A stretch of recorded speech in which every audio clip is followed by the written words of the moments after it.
new people around that wasn't around a few years ago. Absolutely. So. 100. Definitely on that, yeah. So we can go over each topic every 5 years. So. Well, yeah, 5 years isn't bad. Yeah. Okay. Everything looks good. Sound check, sound good. Yeah, hopefully they can hear us. All right.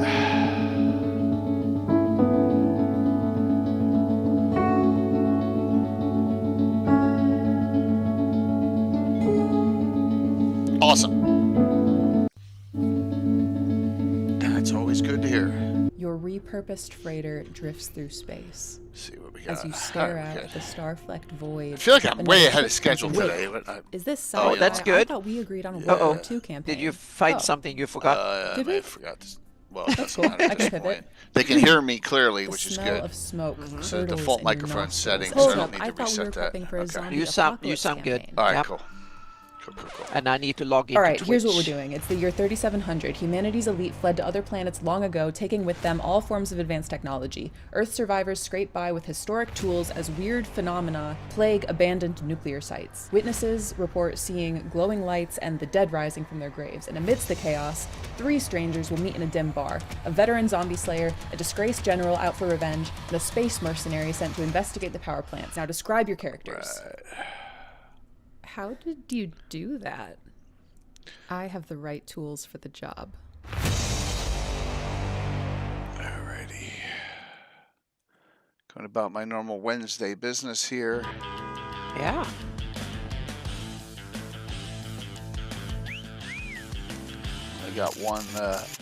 Only got one stream on Saturday this weekend, so that's. Yeah. You shouldn't have more than one per No, it's a Saturday. holiday weekend too, so it's in the morning. So.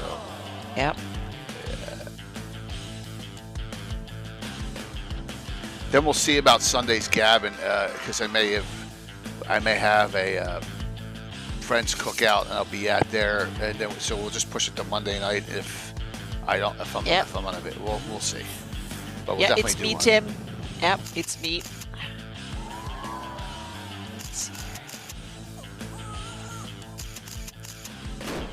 Of course, Tim. Tim, what time do you start, man? Just want to check. I'm trying to look for my shout outs A from all over the story freaking once place. spoken is ageless. Oh, A okay. dungeon So you got some time. imagined You got an hour and a half. Without end. Cool. The Well, this is a curious good are the topic, ones most monster courageous. deities, because these monster deities, some of The them can, tree that endures some of them actually are tested. multi-setting. From Some, stillness, not all, the but mad some. mage is stirring. From countless voices, the castle takes shape. Zagig will test the enduring. Those unlucky will never escape.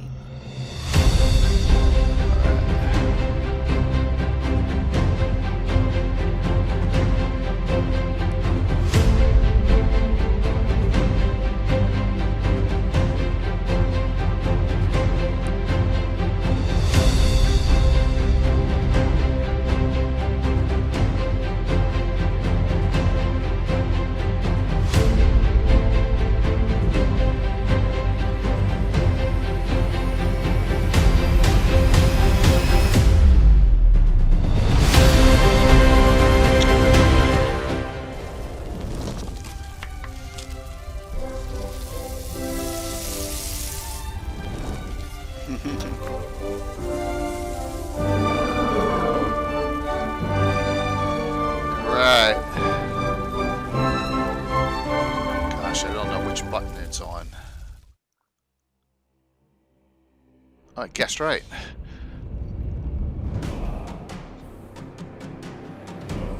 Alrighty.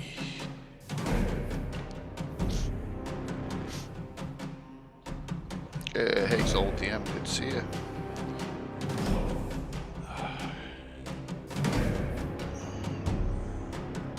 I got my coffee, which I need. Yep. I need it today.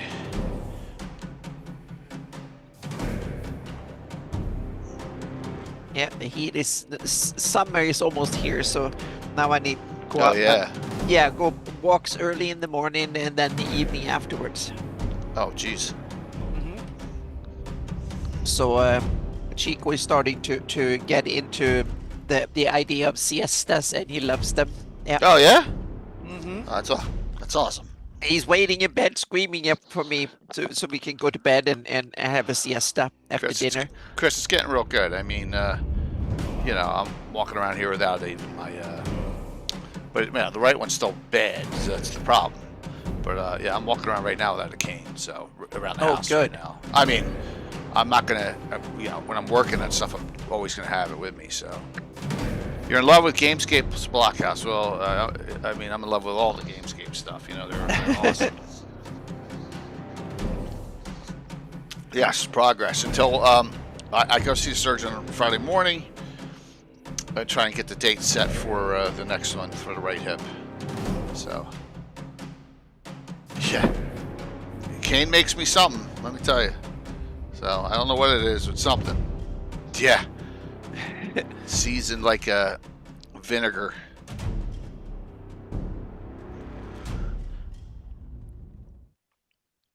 A little early, but that's okay.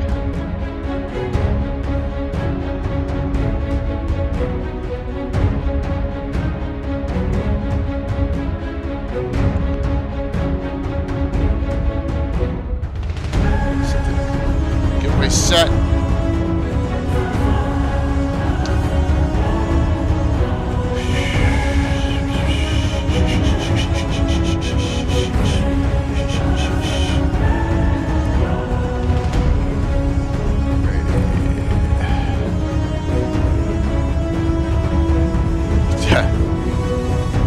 I'm not a hat guy though, Chris. I'm just not. You know, I'm more of a. I mean, you want to know cool. I mean, I wish I know I have it here somewhere, but it's probably in a box somewhere. My leather members only jacket from the 80s. That was the epitome of cool. Yeah.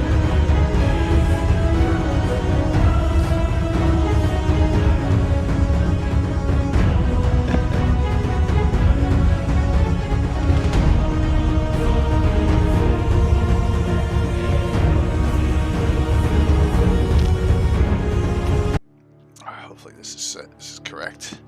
Should be. Yep. Yes. Oh yeah, it was an awesome jacket. I love that jacket.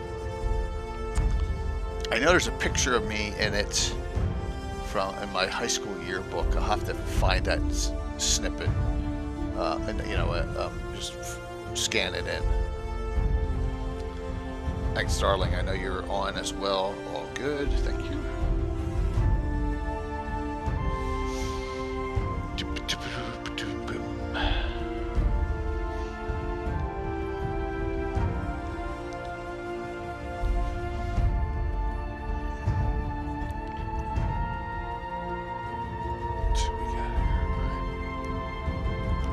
For some reason, it feels like the month's almost over, but it's not. We got a week and a half left still of the month, so.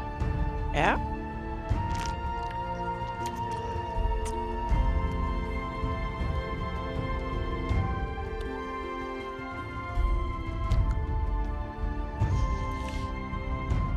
I don't think the NAS is on. Oh, the NAS is on. Okay, good. All right, so we'll do that first while we're 5 minutes early, and then we may do it at the end too for Tim. So. I should have a shout out set. Let me see if I do. Thanks, Greg. I'll get you on. It didn't register it in the thing here. Let me do that real quick. Hopefully everyone is doing well. So let me do this, and this. And I'll hit them all up. So good evening, Anna. I'm assuming Mike's coming on. He didn't say he wasn't, so exactly. We hope so. It's not 7 yet. So normally Mike comes on right at 7 o'clock. So yeah, but we'll have a fun discussion tonight. Oh, Bones, thanks. We're almost close to a hype already. Yeah. Let me get the shout out here. So let me pull this. Dude, you gave me this folder's got Naz, if you're there, this folder's giving me so much stuff. I don't even know where to begin. So here we Thank go. you, David. That's awesome. I should have remembered that. Yep. That is perfect. We should have invited him. Yes. All right, let me see here. We should invite him for future shows. Yeah, but when we set the show up 2 days before, it's kind of hard to invite guests. Exactly, but we have to invite him for various shows in the future because he's done so much cool stuff. Yep. It's tough. Yep. All right, there we go. Thank you. All right, so there's the link. Okay, and let me run over here. And please, everyone, check this out. Wait to see this goodness. Oh, of course, I have it linked. On. We're gonna have to double it up here. Give me 1 sec. I'm gonna bring up my. We're gonna go here before we talk monstrous mythology, monsters and stuff. Let me go to. Let me go here. Thanks, Greg. Go here. Go here. You're gonna hear this real quick. Twitch. I'll just go to my page real quick and I'll link it off of here, and that way I can bring this up here. Whoops. Ignore the double. Whoops. There we go. Ignore the double. Now I'll turn that off. There we go. All right. So here's the link. That was the link. The link is there for Naz's new project, the Relic and Ruins bundle and OSR, and I really love some of the stuff. Hey, Mike. I really love some of the stuff that he's done with this. He sent me. It's two. It's Relic and Ruins and OSE and Knave 2E, which I've never. Anyone play Knave? No, I haven't played. Is it British? Knave. Yeah, I don't know. And then Shadows of the North. Yeah, it's he runs an awesome YouTube channel and blog. He talks. Oh, he does? Oh, okay. Yeah. I forgot the name. It will get to me in a little bit. He talks about Knave and so. Mike Shea? No, Sly not Flourish? Mike Shea. No? Nope. Okay. So within this Resting Beast. Yes, all right, exactly. Okay. Yeah. Questing Beast. Got it. All right, cool, dude. So Ben Milton, thank you. That's the guy. He was at Page last year. Oh, Ben Milton. Yeah. All right, I know yep. Milton. So so let's go to this. So we have it. The pack comes here. It isn't made for Knave.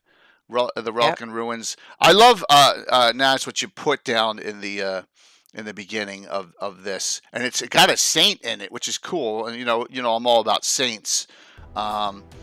Thank you, Iron Chef, for that. And we got it in Knave. We also have the Shadows of the North. Also, it's in So you get 2 books with a whole bunch of other things attached to it for $9. Give it a shot, especially if you're an old school OSE. Let me bring this up here. I know I'm going to crash everything because I got way too many things open here. So Tim puts down the following. He said, "It is the end of days. The sky darkens. Snow falls in the summer fields. Ash and famine spread. Seeking to do anything about the destruction you've journeyed to retrieve the hair of Juliana, patron saint of the sick, from her final resting place. Holy men say it will save mankind. Those less pious say the artifact is a myth, and all that remains in her tomb is a mountain of silver guarded by a winged devil. You alone may find out the truth." So there you go. Yep. Really cool. He says, "I think Paylor could be a good stand-in for GREYHAWK. Not sure on location, but it's pretty modular. I would use another saint. I would use Saint Elidor or Saint Benedor or one of those, because we have saints in ours too. So yeah, but Paylor's more of a higher god up than a saint. But that's cool. It works, man. So hey, Brett, good to see you. You off, or are you in your cop car? That's awesome. So note that that's available, $9. Thanks, Tim, for all the files. Working is good. Check it out from our great friend, and Anna's played with him in one of the most disastrous games of all time. That was fun, though. We had a good time. Of course, man. I'll shout out a little bit at the end as well. And like I said, it's in Knave and OSE, so you get it in both systems, right? So awesome. Yeah, and there's the bundle right here. Yeah. Yep. Bundle price of $9 for everything. Alrighty. So there you go. Yeah, that was fun, man. We had Brian there too, and had a whole crew. So thanks for the hype train, everyone, early on here. Mike, good to see you. Hey guys. Hello. Just going over some things early here. I figure we keep this rolling here, but I don't know if we went over general evil deities before, but I don't think we went over specific monster deities for GREYHAWK. Right? That's one thing I don't think we ever did. We may have done a lot of humanoid deities, but we didn't go over the whole gamut of monster deities that are used in GREYHAWK. So this ought to be interesting. So, because there are not as many as you think. So, but we'll see. There depends on where you draw the line, so to speak. Well, I draw the line of GREYHAWK wise. Yeah, I draw the line of someone used it somewhere in GREYHAWK at one point in the last 30 years. 40 or 40 years, but then that doesn't mean you can't yourself go, hey, this is cool and I want to use it, because I've done that all the time. All the time we use a lot of deities. And so from the book below, which, hey Keith, we'll be referring to this a lot, by the way, it's classic D&D reprints today, so like usual we do. And where are my shout outs there? So there you go. Alrighty. I forget what I was doing here. 13. Yeah. The most expensive book, if you can get it in pristine condition, in existence, right? The Deities and Demigods book, first print, with Cthulhu and Melnibone, right, in there. And I think its first 3 prints, 1, 2, and 3, had the original in there. Before they even changed it to Legends of the Lord, name of the show. So we'll be referring to this book a lot. Or maybe not, because there's other references you can have. Oh yeah, too. there are lots of good references. But I think it's kind of cool to start out with the term monster, because I remember from the first edition Monster Manual, there was a definition, a 2-part definition to the term monster, what it means in D&D, and I agree, especially with the first bit, so to speak. But understand and.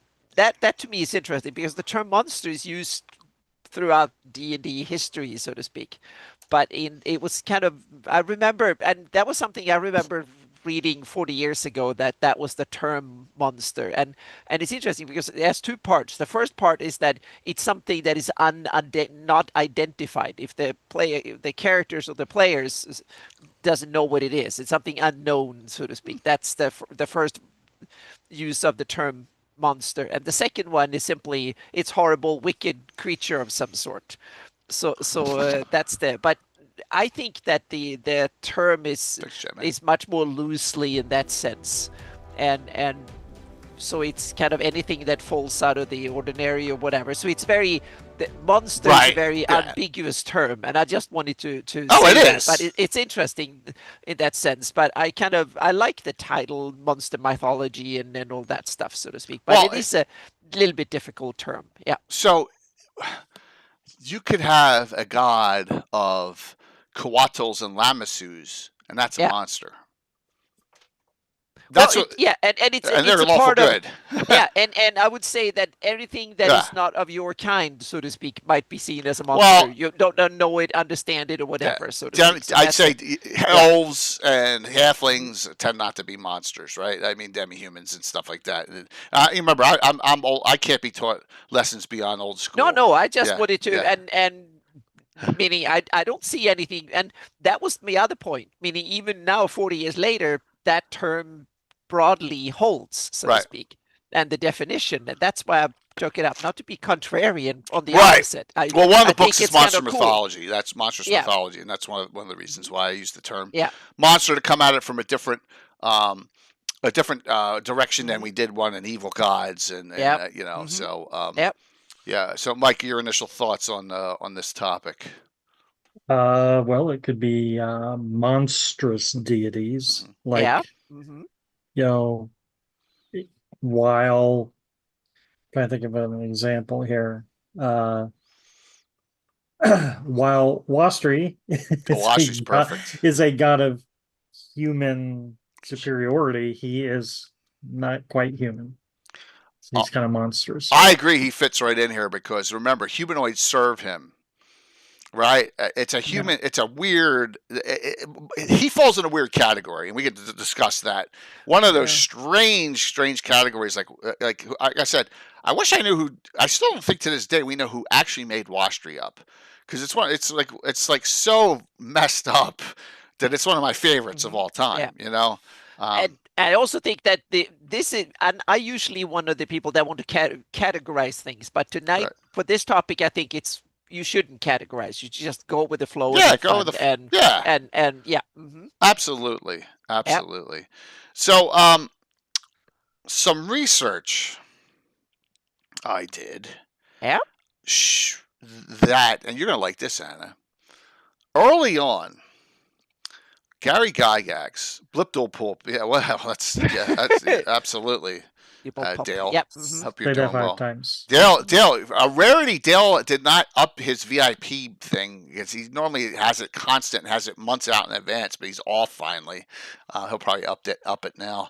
The Wastry is appeared Gygax's Gnome Catch story. It's very possible, and that would be it. I'm assuming Gary wrote it. Yeah, so that it is a Gary design. Yeah, there you go. I got you, Dale, at the end, or when I can do it.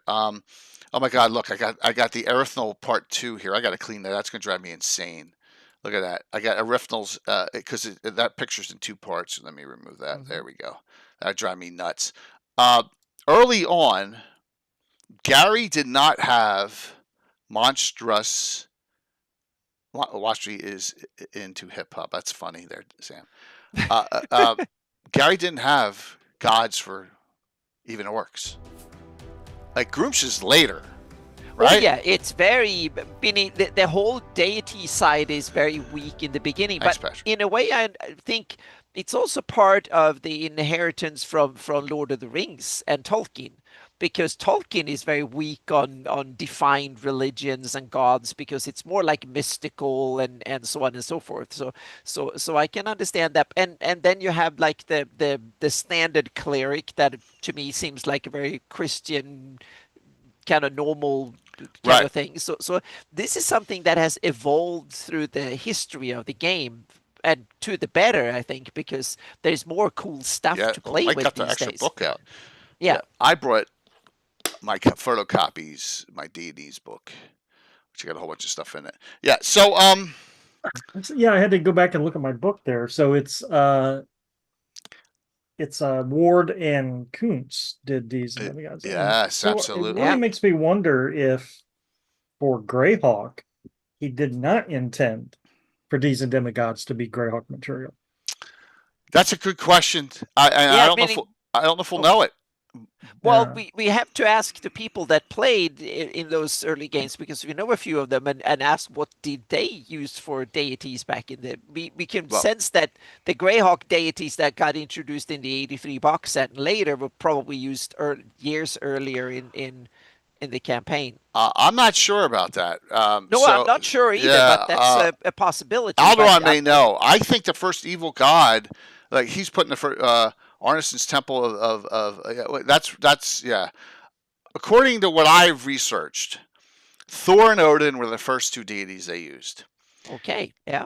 For humanoids, were worshiping Asmodeus, Demogorgon, the demons and devils, and that's why they're in the monster manual. That also makes sense. Yeah. So, and that there were not a lot of choices there. And that's Sick Dragon 64.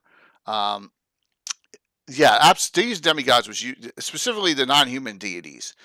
Definitely go to Greyhawk. I mean, there's no doubt about that. Groomsh is meant for Grey is an orc god eventually, but like right off the bat, here they were in the infernal and the in that realm, the demonic, for a lot of the worshiping for monsters back then, because there just wasn't really that much, and that's why I think there's a lot of pilfering of pantheons.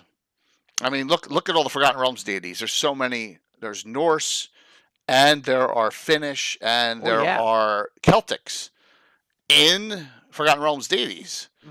So well, we used fantasy from the meaning the whole fantasy genre is old fairy tales and old myths and stuff from the real world. So it makes perfect sense that some of the gods slipped in there too, along with all the feudalism and dragons and all sorts of stuff that comes from old folk tales, so to speak. Yep, example the old one. Uh, Daniel, any idea, Boggs, on what the id was from that? I'm just curious. From maybe they just didn't know where to go in the direction of greater powers back then. Because we were all over the place too. Because, like I said, that gap between 1980 and 1983, with the dragons trickling out, the dragons started trickling out. What, 82?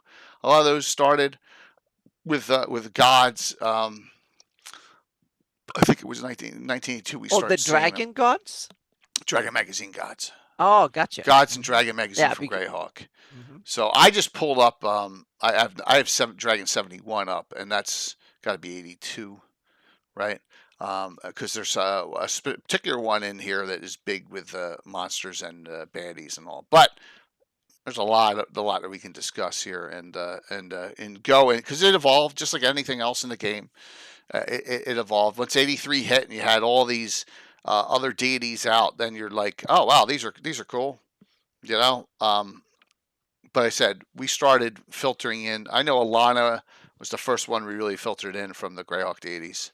The clerics pre-Dragon Magazine have to worship a deity. Yeah, yes, and that's why, like Iron Chef, I know we had a mess back in the 80. Like you were allowed to pick from any pantheon. So I had someone in my game. Uko's still in my game. Yeah, Uko's still in my game because it's the Winchester's deity. Because I refuse to take it out because we're not doing that. So yeah, you're right, Dale. But I had someone worshiping Dawn Blast, the Justice Maker. I had someone worshiping Chung Cool from the Chinese mythos. They were all over the place because we just didn't have, but clerics weren't specialty priests back then. So the spell list was the same. You couldn't use edge weapons. It was all the same. So it didn't matter back then. Well, deities and clerics didn't have much connections in the earlier. It didn't have a connection to it. That's why I love second edition specialty priests so much. So it's good to and it's just it's fun. It was a good evolution on both sides. But I don't know. It just I think that D&D in this particular, when it comes to deities and stuff, that then D&D's gotten better. Almost every edition I got better. To me, third edition is still hard to beat when it comes to this because they had such a plethora of stuff. Mechanically, they've been superseded, but when it comes to thematical cool stuff, then I think third edition is really hard to beat. Dale, you're correct too. It was old Earth deities in that era, 100%. Just drive me crazy seeing it. Give me a second here. I have to do this. Of course, it's driving me nuts. Sure. Why didn't it come up? There we go. All right. Next time you talk, you should have your diamond back. There we go. Yeah. But it didn't happen yet. I think of a half-orc cleric assassin who worshipped Poseidon and had that makes sense too, man. That makes sense. We had worshippers of Poseidon, and we had Thor was a big one. Sif was a big one. A motherly goddess. We had someone worshipped Balder with someone had a high charisma, and they worshipped Balder. Just that's the way it was back then because you didn't have GREYHAWK deities, So there we go. It works. There you go, Dale. But that's as our evolution comes in '83 is a big year. You got those years in between. Actually, this GREYHAWK Deities book is March of '83. So I'm guessing that the box set came out after this came out mid to late September of '83 is when that GREYHAWK box set comes out. No, Balder, the god of beauty from Norse. Balder. The first one that gets killed. Yep. The Norse gods, Loki kills him with a twig or something, right? Yeah, I forgot the story. Yeah. Yeah. Yeah. Mistletoe. Mistletoe, that's it. Whoops. I slipped. Yeah. So, but, hey, John, with that, Hello. 1980 was a gold. I mean, I'm a kid. I'm 13 years old. And this is a book of heresy to, it wasn't to my mother, but to some people it is, but I don't care. I mean, I read this book 100 times over. The Deities of Demigods book I read over and over and over just because the artwork is unbelievable in it. And the people in here, and I was going through this. Anna, Jeff D was at Page last year. Remember, he was in a rotten mood most of the time. Oh, it was been at Gamehole Con and stuff like that too. So, yeah, but Jeff was there, and I should have gone up to him and said, "Oh my God, like Vaprak I think is his." Like there's a whole bunch of them. Yeah, the whole bunch of them. Yeah, I was like, "Oh my God!" The one with Thor with a hammer and stuff. I think and that's Thrym his too, and Thrym from the Norse is So it's like, wow, this is cool. See, that's cool too, Dale. A blipdol poop. But like this book is fantastic. It's especially, like I said, I love the story of the Wild Hunt myself. It's one of the favorite stories of all time in any book that ran in D&D, and that's in here under Celtic. But like, well, number one, this is the first time where you're like, oh, what if my character has 22 strength? What happens, right, in first edition? And that first appears here, and that's bad. Because, then people are going to start like... Oh, the ambition started to grow. Yeah, absolutely. Don't give them rules because then... yeah, with 25 decks and all crazy stuff. They're all in here for the first time in 1980. And then, talking about Dungeon Mastering Divine Beings, which, I say limit that, but that's up to you. All sorts of cool things. And then, and you go through a lot of these. Now, I'll give you another example right here. There's a monstrous deity that's in Tomoacon right here, right? Tomoacon's based on American mythos. Yeah. Yeah. We have the whole southern part of the Flanders with Emedio and Hipona land and stuff. Or is it Mexican? Yeah, Quetzalcoatl. It's Mexican, my bad. Yeah, we need to have Carlos Mondragon on here because he can sort this out for real, how this works. So, I don't dare to even either pronounce it or say that I know anything about it because I've talked to real experts like him, and it's awesome. Yeah. Dale, it's the first time I heard of Melnibonian, Cthulhu, and Nawan and Lankmar. Oh, I'd never heard of them before this either. Right. Maybe mention in that because our librarian back in Sweden, they never had books like that when I grew up. I'm sorry, Mike, you were going to say something? Yeah, what's the monstrous deity in Tomoacon? Is it Quetzalcoatl? Quetzal? Yeah, I'm almost positive it's Quetzalcoatl. Right? Because it's all based on... it's either Quetzalcoatl or Camazotz. Okay, Camazotz. Camazotz. See, yeah. Camazotz. Camazotz, that's it. Yeah. Vampires. Yeah. Very monstrous. So why are the humans worshiping? So do the Tuv worship Camazotz there, Sam? So that's a good place to start, right? The Tuv got their own pantheon. All right. Is it the Olmen? The Olmen worship Camazotz then. Yeah, Camazotz is a good monstrous deity right there. Yeah, and that is a good place. In no fashion is that thing like an Olmen. It's humans worshiping a monster. Here it is. Camazotz, the bat god, and it's sort of a demonic figure too. Yeah. So right here, 1980, one of the very first ones, Harold Johnson's, great hidden shrine to Tomoacon. Camazotz is the whole place is dedicated to. And ritual sacrifice is big, with this. And look, it's only got a paragraph in it, so there's not much here. But he must have liked it, And so it's confusing, but it's GREYHAWK. It's in GREYHAWK. Tomoacon's GREYHAWK Adventure. So yeah. Like many things, it's a quilt. Exactly. Yeah. Exactly. But this is 80. This is pre-GREYHAWK Deities. It shows up. Yeah. And so that's pretty neat. That you have that.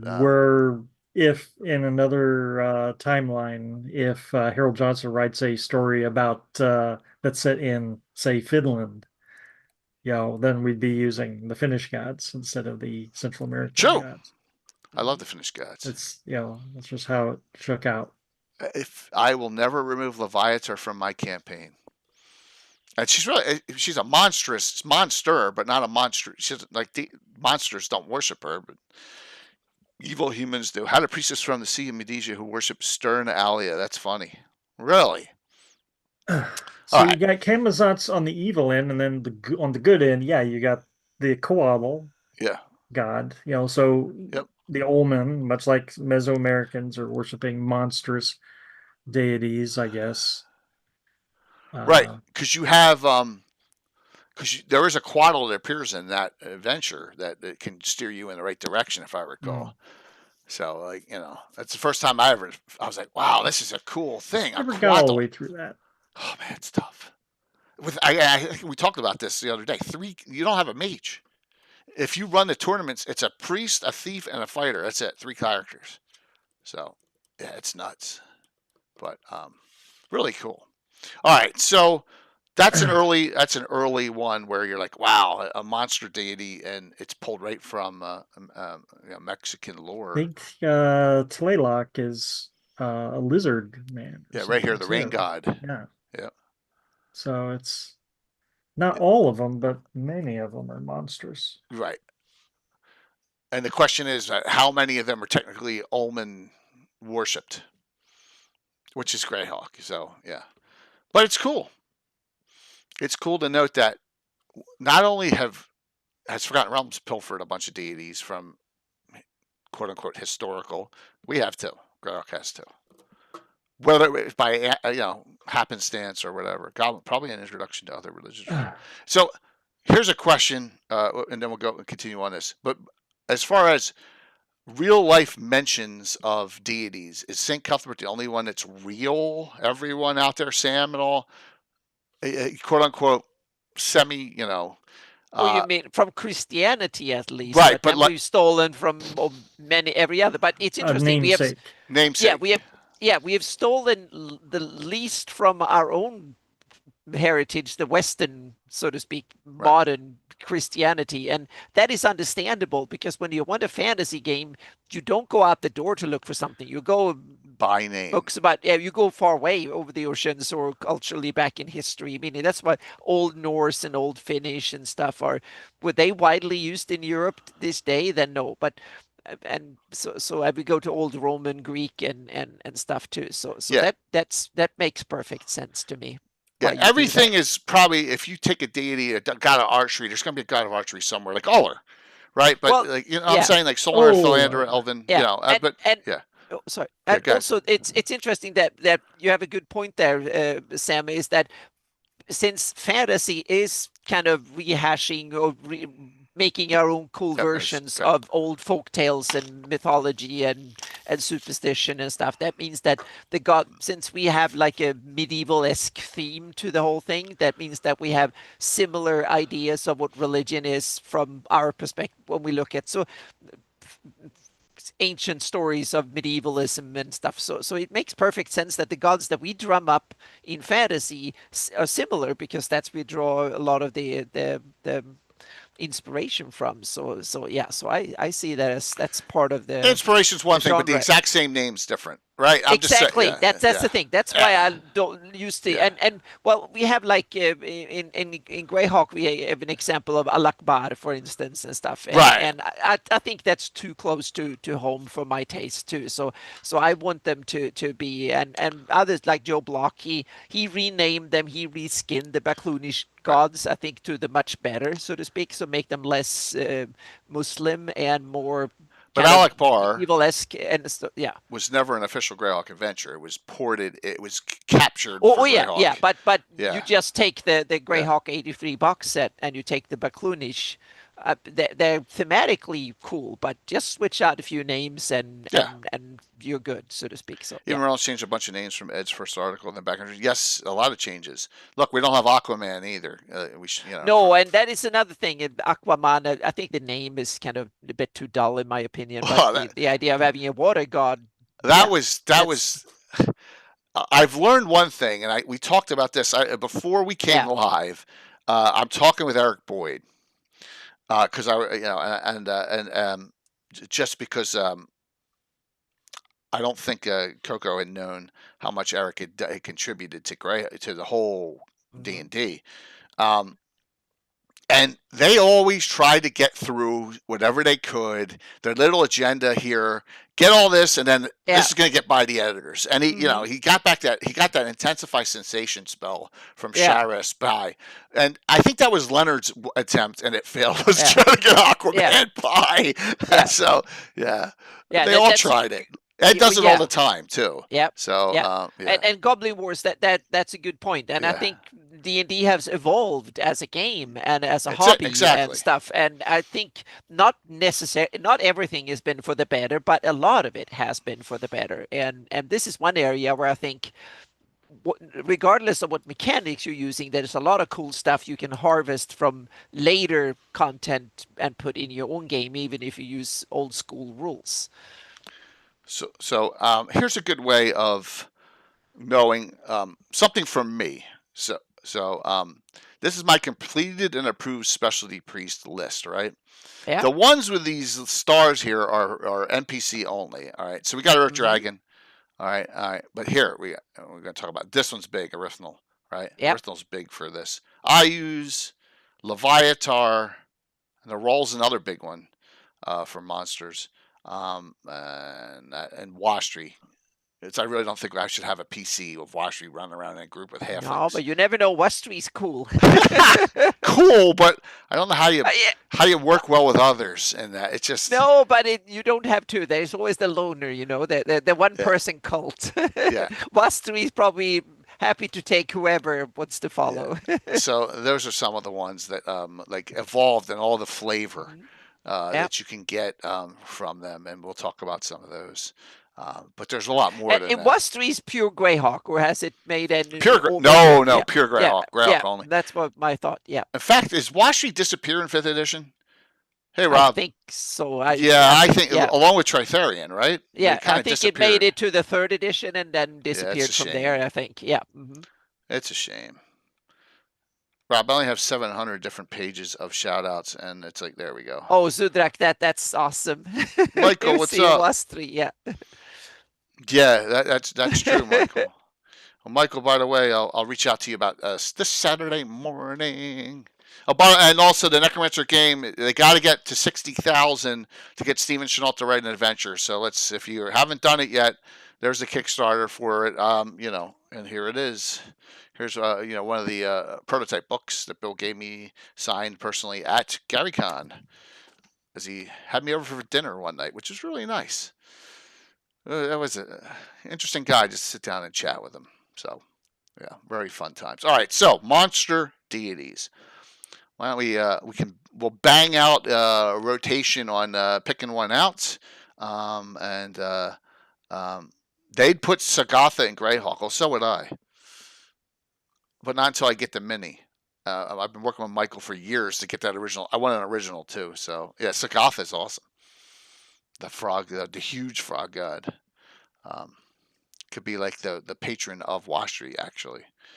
Who wants to go first there, Mike? What do you want to talk about? I'd like to talk about Erythnal because he's the most interesting one. So we're gonna go here to Dragon 71 to start this off. The big one here, the god of slaughter.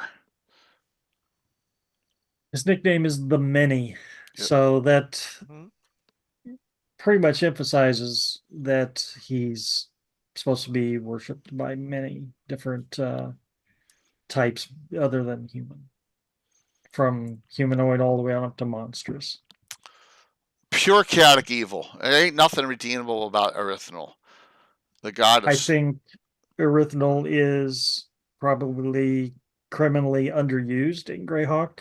That what he was set up on a pedestal right there was to be your main baddie, catch-all baddie for non-human stuff, and somewhere along the line, other gods got added, and he just kind of fades in the background. He does, but not for the good. I'm sorry, I'm not going to toot my own horn, but not for those purists of old school D&D, because Erythnol is huge in my game.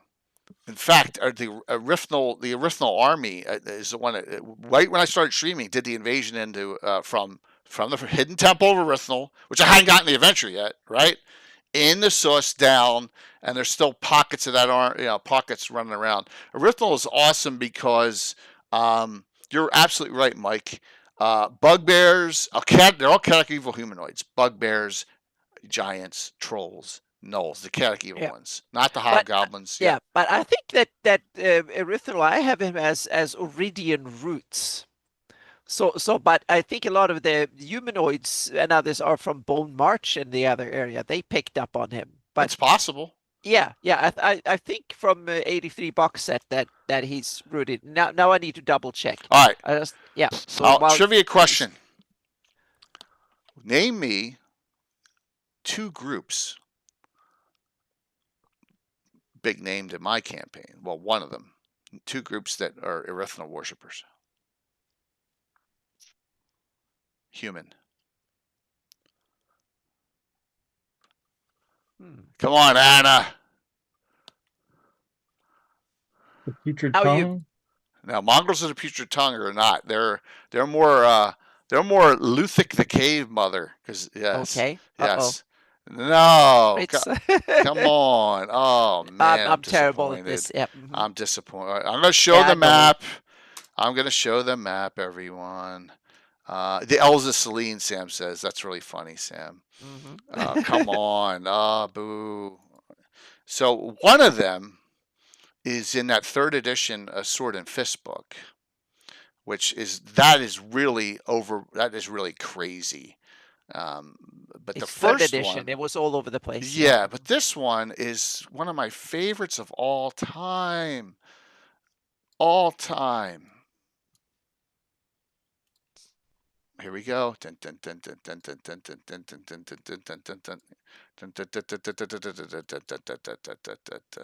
Oh, the Free Reavers. The Free Reavers are Erythnol worshippers. The Free Reavers. The ultimate chaotic evils. They hate everyone, including Iusian priests. Everyone. Might makes right. Sharon Vel Valinar. Eldrin Bloodspitter is a priest of Erythnol. Yes. So, perfect. Another hotbed of the Erythnol worship in the game, if you so choose. Happens to be from Vortex number 8, the hidden temple of the Erythnol's right here in the Sus Forest. Plaguing, not only plaguing the Ulick, but plaguing the Pomharj too. I imagine they're doing a lot of raiding on goblins and hobgoblins and stuff for supplies. The last one is the Ravagers. The Ravagers are the ones that it kind of doesn't make sense. You have to kill a Ravager to get into the group. I'm thinking to myself, if you have to kill someone to get in, their numbers never go up. So but that's the Ravagers are the one. They're in the Sword and Fist book, if I recall correctly. But the Free Reavers are so awesome. So by the way, Luke had contacted me, Anna, we're gonna kick stuff back up. Yep. Okay. Cool. All right. So great one, Mike. Erythnol is. I think Erythnol is the main religion of Stone Fist, but beyond that, it's scattered pockets, like you demonstrated. Normally, it says in here where the worshiping is, but in this one, it doesn't. All right, many. Here it is. Here it is. Is better at telling where the worship. Yeah, many gnolls, but shrill reads. It doesn't say. No, fires and sacrifice, but nothing beyond that. But that's a real good one here. Really good. So, good kickoff. See, I think that Erythnol is a monster god, a troll, ogre, bugbear, before he's a human god. Because one of his traits is when he bleeds, Yeah. these monsters spring forth, and so that's quite a mythological thing to happen. He's not like spawning Iridians when he bleeds. Right. He's spawning monsters. And his noted by the -4 charisma too. I don't think. Yeah. So he could Ugh. be a deity Aylmer. that evil Right. Iridians glommed onto Uh-huh. because he was cool or whatever. But maybe from a mythological standpoint, maybe he'd be better off being a monster god to start. But he's definitely a one that if you're not using in your campaign, and there's nothing wrong with like using.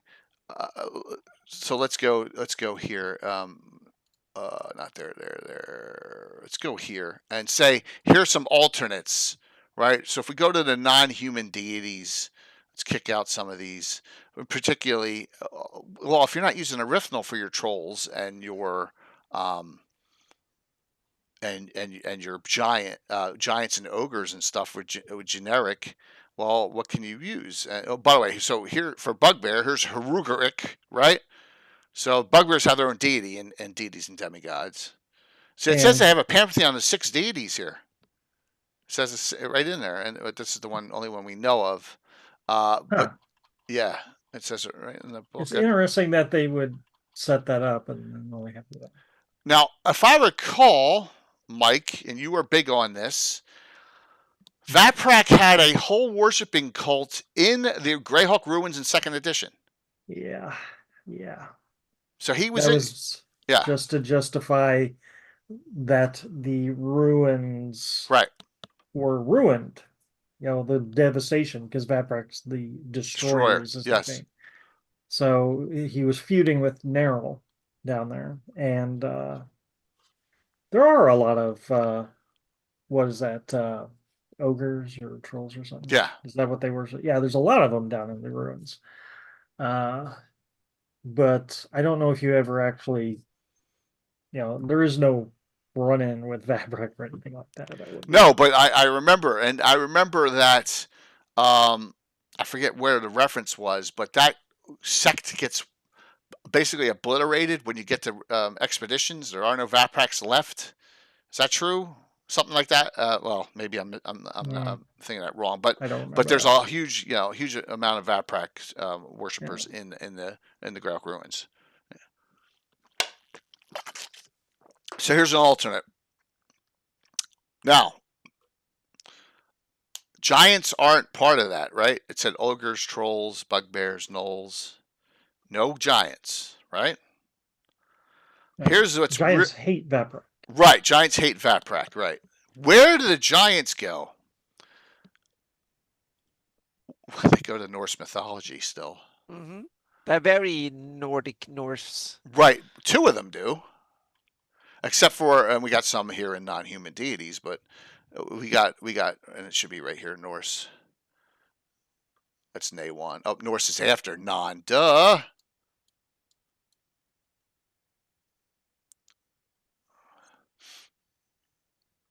Here we go. Fire giants. Well, if you watched Thor Ragnarok, Surtur gets summoned, right? So, yeah, Grolantor isn't? Yeah, isn't Grolantor Melnibonian? Isn't that the one that hides underground? Yeah, I think it is. I think it is, Sam. Yeah. But so Surtur is Lord of the Fire Giants, and they still, I'm thinking of Grumbar. Okay, and Grolantor's just stone, and then Thrym, Lord of the Frost Giants, are both here in the Norse mythology, and I don't think it changes at all, ever, off of them. Oh, okay. Grolantor's Hill and Ettins and some ogres. Cool, man. We'll go there. So there you go. So you got Norse mythology being used, I assume, in Forgotten Realms as well. They didn't make any changes to it, but yeah. So there you go. So if Earth mythology has Surtur, Ren, tales of giants and whatnot. Those tales are coming from the alternate Earth of Orth, where they are reality. Kind of. In that case, I kind of like it because Yeah. you're supposed to have these alternate realities, and this is a bleed over kind of a thing. Yeah. One of the original characters in my campaign from Waltz was Uller. His character Pete Moss, of all the ones that are named after mosses and stuff. So Uller was his god. So the god of hunting, because it was really Alana was really more of an elvish deity, and and he was a full human, so he went with Uller instead. But so that's it. Let's go back down to non-humans and then hit up the other giant ones. Yeah, since we're here, here's Growlanter. There's no picture. So appears to be a powerful and huge hill giant. So this is look. They knew there were holes right outside of Norse, so they had Ettin's hill giants. Yep, and then here's scorious stone bones for stone giants.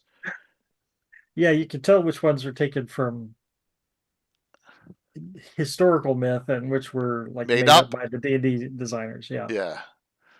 And that gives you your cover most of. There's no storm giant one, so I don't know. Yeah, I imagine there may be some Greek gods. My guess is Zeus. Yeah, is that's what I would guess too. Zeus or the Titans. Yeah. Something bigger. Oh, there you go. All right, and we don't need to go through all those because we're not, they're not used a lot in GREYHAWK. We're trying to limit it to GREYHAWK deities. Yeah. All right, that's cool.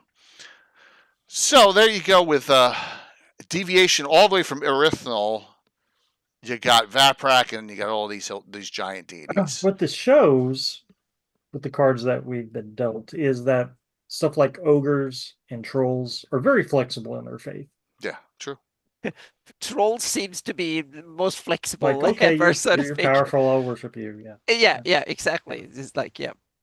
And they also go from themselves. I don't see trolls as an organized religion. It's like, oh, I think you cool, I worship you. Yeah. Like, and if you're not cool anymore, then and trolls will probably be so chaotic that they're worse than the Allights, meaning, oh, first you're cool, I worship you, and then you realize you're weak, I kill you. Yeah. Right. Until I'm powerful enough that I can kill you. So yeah. And Sam's right. Utterly chaotic. Yeah. Sam's right. Frost giants and some ogres also worship Kostichi, the demon. Oh yes. Yeah. No, you're dead on right. A lot. Ogres. Gnolls mostly. And I with like the D&D cosmology like it is in 1E, like Vaprak is from the Abyss. So is Vaprak is he a god or is he a demon? I don't see any difference with that at all, so to speak. I don't see it. I mean, the demon lords are gods, just like the gods, and the gods are just living in different planets. So I don't see any difference on the Aveline cover, right? Oh no, that's not the best one. The Aveline, the healer cover is the best one, Michael. That Koshishi one's pretty good too, with a big hammer swinging down on there. Oh yes, that is an awesome one. I love his breath. That seems to be almost as bad as his mole or big. Yeah. There's a lot of that as far as crossover, which is fine. Hey, hey, Dave. And also the Gord books, meaning Gary wrote lots of cool stuff about the demon lords. They Gerast, when he had court, really that's the best parts in the Gord books is Gerast when he has his and Kostich gets pissed off and angry and look for something to kill, and that's the best parts of the book. The books, yeah. Aveline the Healer's the top cover. I mean, my gosh. I mean, that every year that's I get that every year for the fundraiser because I know that's the first thing someone's going to take if they don't have it. The Aveline the Healer picture, right? So that's like one of the best covers. Yeah. My favorite dragon covers are always the Dennis Bouveau covers, the chess covers. Oh, the chess ones are awesome. Oh, too. They're good. Yeah. Chess game ones, the three. Yeah, I agree.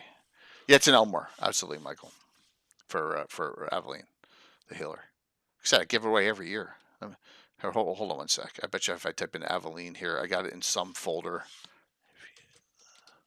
It's got to be in here. Yeah, Aveline Life Giver. There we go. That was easy enough. Yeah, that one. So there you go. Really cool. Yeah, we're gonna get there, Sam. I'm gonna talk to that next. Where do you want to go, Anna?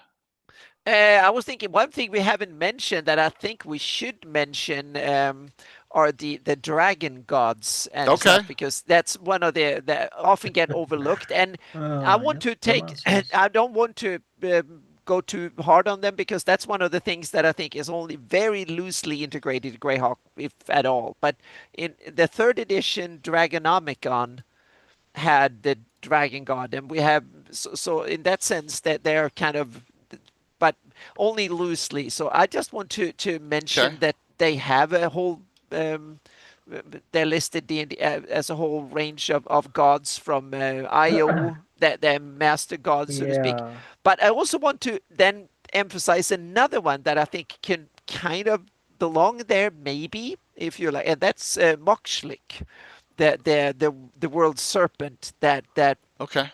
is dragon-esque or dragon-like, and is definitely in Greyhawk myths, so to speak, that I think is interesting. So that you can use as just myths or legends, so you don't have to stat them up or something. But I think it's kind of cool. And to me, it's one of the things with religion is that if you have some creatures that has intelligence and a culture, that I think religion comes as a part of that package, so to speak. If you're smart enough, anything that is smarter than a troll probably has a religion, so to speak, and that comes with deities and You worshipping know, and all that stuff. and that said, I'm not a fan of dragon gods.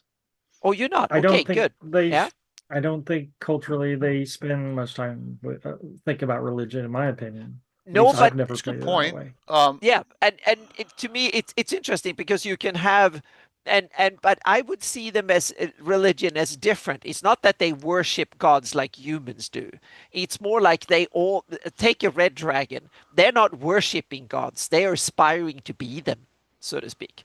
That and they, the only Yeah. reason they see another god is simply they see a more powerful dragon than themselves, that they want to learn from and then kill later. So in that sense, they are, especially the like the chaotic evil ones, they are more like trolls. They worship upwards and then they kill downwards. As soon as they find themselves higher on the ledge, they will instantly go and eliminate whoever they think they can eliminate in the pecking order, so to speak. But the good dragons, I think, are different because they have culture in that sense, at least from a lot of the myths and legends.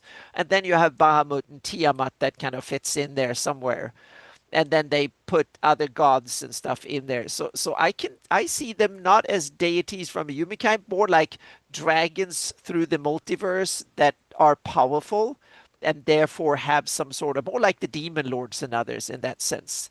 They are dragon lords in that sense. So depends on what you, how you use dragons. But I just wanted to mention them because I think it's something worth looking into. And like Mike said, it depends if you want them to, your dragons, to behave that way or not, so to speak. They might not have culture. They might be completely individualistic and not care for any of that stuff.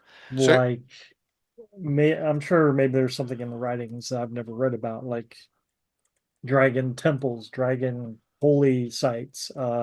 You know, where, That, is yeah. there any kind of not that I'm aware connection of. here? Oh, yeah, well, I have it that dragons also work on a planetary scale. So they don't put these things where there are lots of humans and pesky stuff that can go around messing with it. They put them in places where they can get to and others can't get to.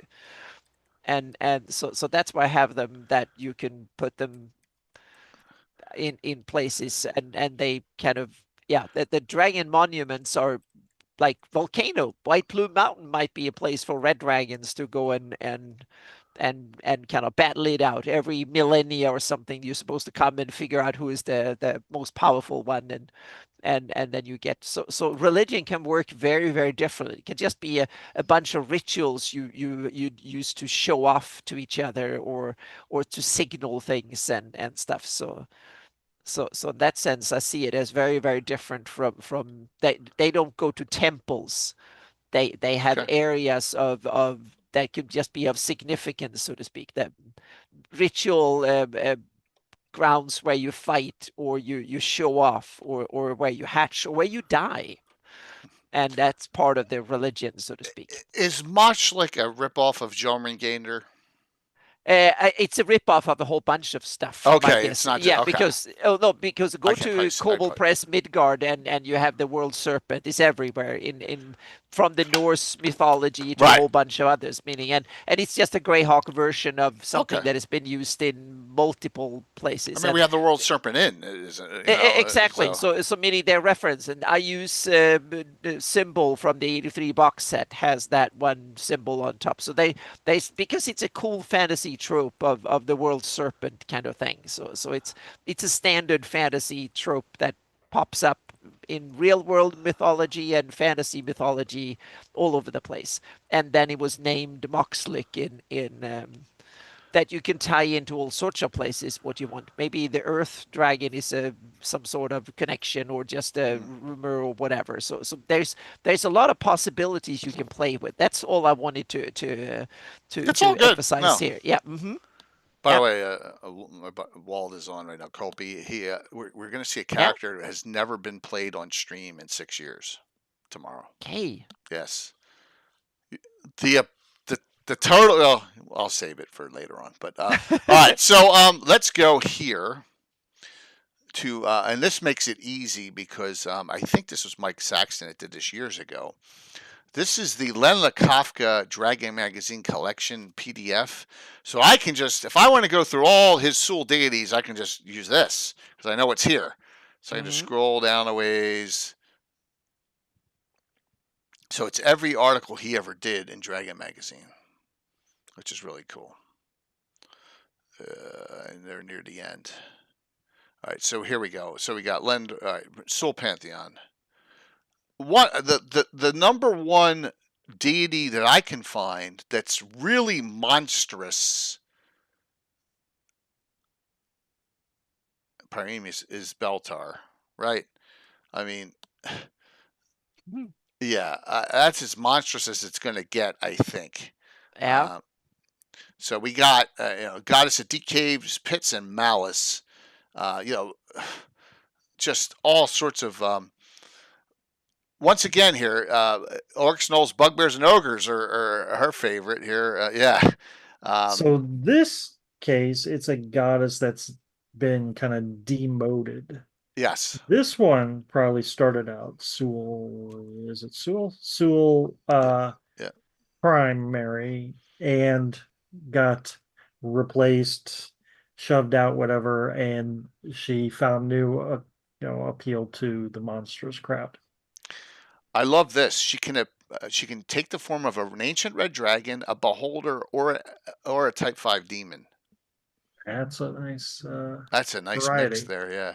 So she Vampire's charm power, very nasty. Cleric's devoted. I'm guessing that she her home plane is Tartarus. Then. It's Tartarus. Tartarus. Okay. Tartarus. Yep. Tartarus. Yeah, remember this is Len, so yeah. Clerks devoted to Beltar all wear black or gray vestments. Ceremonies of worship of her are carried out in deep caves or in dungeons far below level. The greatest honor to which a high priest of Beltar aspires is the right to continue existence as a lich when a clerk advances to the 19th level of experience. Thus, there are no living clergy of Beltar 20th level or higher. See, I didn't even know that before I read that. So, but yes, Beltar fits very well as a GREYHAWK form of Luthic and the bugbear fertility power. There you go. There you go. Sam. Beltar should just be your explanation for any kind of monster of the week. Yeah. A really good one. And very underused by me. I prefer Erythnol for all those humanoids. I like Beltar for like other forms of monsters. I would think like gargoyles, all sorts of weird stuff, If they have a patron, would be Beltar, So, yeah. But that's just me. So, very cool. And like I said, Len's got a good mix of deities in the Sul pantheon. It really has a good mix of deities. It's too bad we don't have Len here because I would like to know what he was thinking when he designed that character, like beholders and dragons and Meriliths. Was he trying to fill some holes that were out there. You know. My guess is that Len, and we got his original charts, right? I still have those where he showed like what he was thinking on lesser and graders and demis and all that stuff. My guess is that he tried filling everything for the most part with some really interesting ones that you wouldn't even think about as far as, wow, this is a monstrous deity. There's one in here too. I guess we'll go with her next. That is like, I've never used, but I know what you're gonna say. Braum. Yeah. Yeah. Yeah, what's the deal with Braum? Yeah, what is the deal with Braum? I mean, I think that's Len. Yeah. I hate to say it, but I think that's Len's view on some lady issues he may have had with the Flash. Yeah, but also he had a humorous side to things. Yeah, he did. He did. Yeah, so, there was like a lighthearted, hilarious side to a lot of it, meaning Aquaman and Ouija board and stuff like that. And there need to be some silliness, but he was also dead serious, and then a little bit of silliness mixed up. So there was But Braum's goddess of insects. Yeah, meaning that to me doesn't really. Yeah, it's kind of weird. Yeah, it's just. So how are you supposed to use her? Is she the patron god of Aspis, serfs and slaves? Yeah, that's possible. I mean, she's neutral, lawful evil tendencies. I'd say any of those insectoid creatures that exist in GREYHAWK would be. But why perfect. It's such a human, and why don't they have like their own version? Because it's an old soul god who maybe is taking this form as a human, trying to get human worshippers. It might be, yeah. You know, it's just Let me see if it says. But goddess of beekeepers. You can exactly. You can weave some interesting stories out of it. So like she can turn into an ankeg. So he's thinking. Oh, there you go. Yeah. Giant wasp or giant scorpion. Yeah, I forgot to ask him. We should have asked him about Braum. What's that? Home plane. A Karen. What's up with that? Well, she's neutral with lawful and evil tendencies. See, he looked at if you're living there, that's not a tendency. Yeah, my guess is that he's like he saw like how insects are with the queen and all, and he's thinking this would make a cool deity, but how does it translate? Yeah. I mean, Aspis, like you saw Braum in the. That's what I agree on Aspis. That's the one that comes to mind. Yeah. But like, let me see if it says where her worshippers are. She's not that far off from Wall Street. No, she's not. So it says here, Braum is worshipped mainly in hot regions, especially in Hupmonland and the vast swamp. Also, those who remain in the Sul peoples in the Sea of Dust hold her in high esteem. So my guess is, here's another guess. He's probably remembers how the hell they build the pyramids.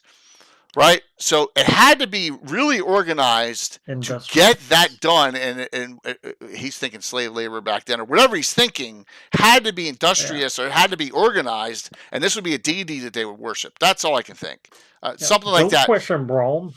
Yeah, and then Sul in the Sul world for their empire, they needed industriousness. So I guess that's where he was thinking. So. Yeah, you could use her and clergy to mimic ants and work toward community rather than individual. I agree, Chris. I mean, it's not one I'm going to throw into an adventure anytime soon, unless I'm really in a rotten mood. But but just see, the world of GREYHAWK would be really weird if she was one of the mainline gods. Could you imagine like the Great Kingdom worshiping Braum instead of say Hextor or something? No, but I can see the frickin' Modron worshiping her. Hey, yeah. Well, as long as I don't have to see the freaking Modrons. Yeah, the 2x4s running around. But yes. Yeah, but I can see that. But they fit with today's topic. They are monstrous, if anything. Yeah. So Oh my God, yeah. Do they have a god, the Modrons? Yeah, well, the Primus, the one. Oh, the Primus. That's why the Great Modron March was to get a new it was for the Primus. Yeah. Oh my God. It's like electing a new pope. Yeah. Except a billion start and one the 2x4s are. It's the ultimate Squid Game. Yeah. Yep. I'm sorry, we should not bash on Modrons, but no, you can bash on them all you want. Oh, that's good. Yeah, that's good. Were you supposed to play Modrons in that adventure? I've never seen it. I don't know, probably, and I don't. No, I don't really think care, so. But... You were supposed to either help them or oh my God. go out against them or whatever it was. Yeah. So there's another monstrous deity there that is probably the most obscure one we're going to talk about today is Brahm. So yeah, Sam. Yep, I'm in trouble. The Modrons might get me. Yep. Yeah. Yeah. Primus was a good I band. hate Yep. Modrons too. I saw that in the book. I'm like, what the? Who? No, Modrons to me are a little bit too kind of rigid for my chaotic. Yeah, yeah. You can play a rogue Modron in Planescape. No. Now I'd rather play a Dragonborn before Modron. Trust me, and that's saying something. So, all right. So that's one for me. I knocked off Beltar and Braum here. Yeah, they need some love too. Yep. They don't need love, man. It's like you don't love elves. I don't love Modrons. Okay. Oh, I love elves, but not Modrons. Yeah. Well, Sam hates. Yeah. Oh, that's a Lumic saying. No, so that Sam, love. you and me, we cover the opposite ends here. So that's good. It's all right. It's all good. Everyone's game is different, so you can love your Modrons there. Yeah. Help the Modrons in the adventure. Oh, okay. Yeah, that was the A cartoon would be fine. A joke cartoon of some sort would be fine. Then that would have been. Hey, they would have gotten a lot more distance if Gary had thrown them into an episode of the cartoon once. So can you play a Rogue Modron? Oh my God, painful. Goblin all right, Mike Wars wants me to do a comic strip of Modrons. Is that what he's saying? Well, hey man, if you want to choke on take a gummy and then do it, man, that'd be awesome. You'd be like, yeah, that'd be funny. All right, Mike, what do we got? Hey, Dale was talking about Libtool Poop. That's always a fun one. Yeah, yeah, it's awesome, monstrous enough to. I don't know if I can show it on stream, but who cares? So, darling. Hello. What's up? We are having a fun discussion on monster deities tonight. Please note we got a Classic D&D reprints giveaway, so please feel free to sign up for that, everyone. It's great to see you, darling.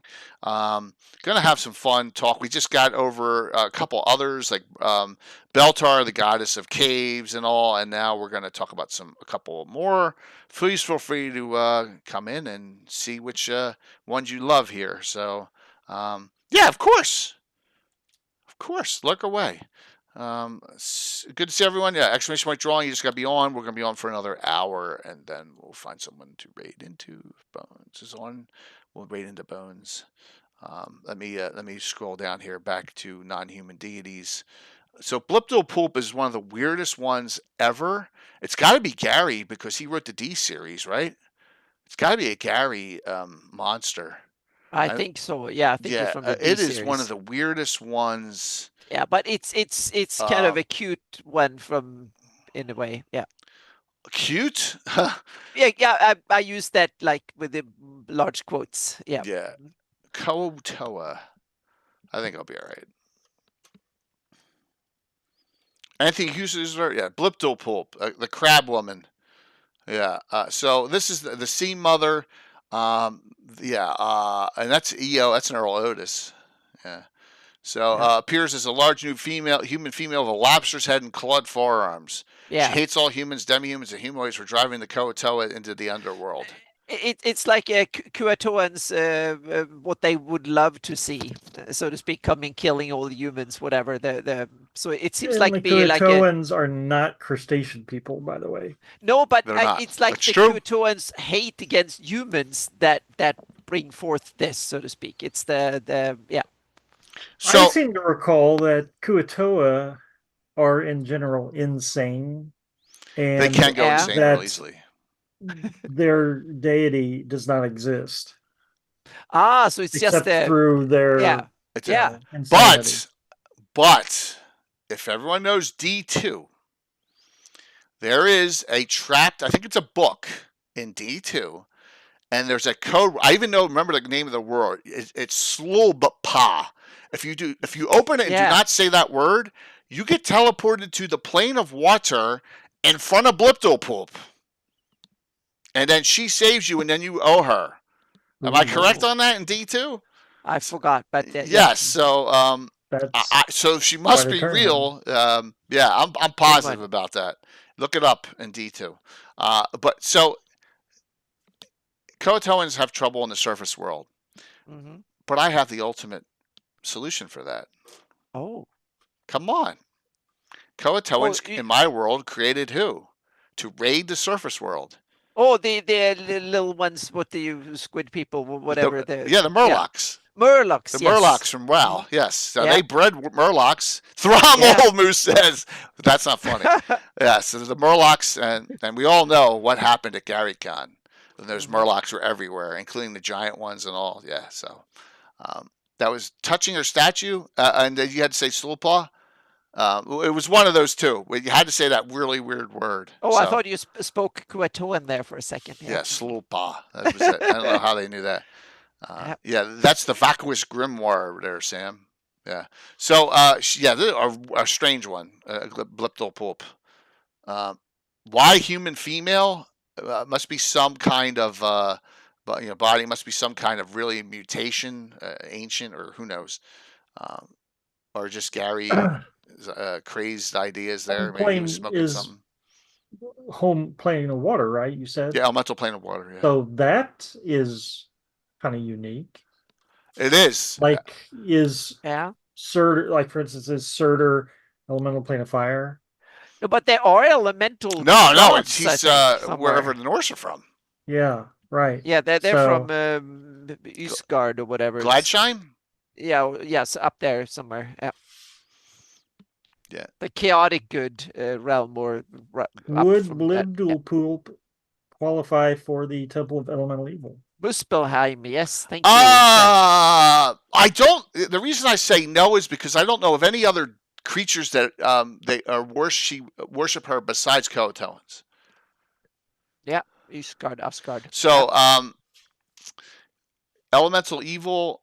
I mean, someone could attempt to bring her in, but I don't think anyone in that Temple of Elemental Evil is dumb enough to want to ally with the Croatoans, because they don't ally with anyone, right?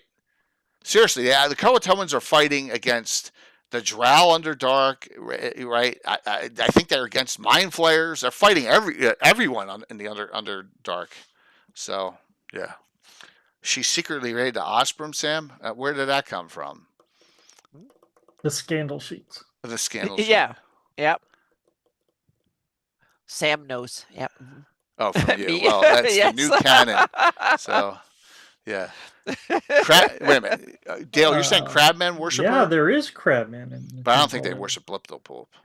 Oh, well, why we not? probably don't have a crabman deity at all. Yeah. Yeah. They might want to, Why wouldn't they, Dale? Because they're created by horrible experiments, aren't they? There's a lot of things that, I was thinking, Maybe. Oh, sorry. No, it's all right. So, so there you go, Sam. Sam's making stuff up as he goes. That's okay. That's fine. That's a good one. That's a good one. So, the reason why crabmen would not worship Blibdoolpoolp is because she is a lobster woman. Right, and they're crabs, and they hate each other. Crabs and lobsters do not get along. She's a lobster. Yeah, we have to have our crustacean lore corrected, straightened out here. Yep. So, let's see here. Pansuriel, evil undersea? Pansuriel? I thought that was an aerial demon lord, but yeah. That was Pansarek, maybe. Oh, yeah. Hey, myths. What can Crustacean Civil War. Okay. Crustacean Civil War. Yeah. Wow. Uh-oh. Pazuzu. Thank you, Sam. Pazuzu. Yeah, it's another one. Yep. Flying. I need to straighten out my demon lords here. Yep. So, all right.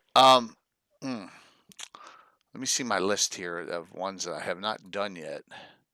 Real quick. I have one that fits this crazy norm here too. Go ahead. The god of the beholders, the Great Mother.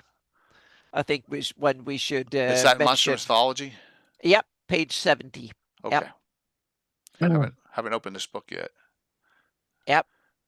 So when it comes to really and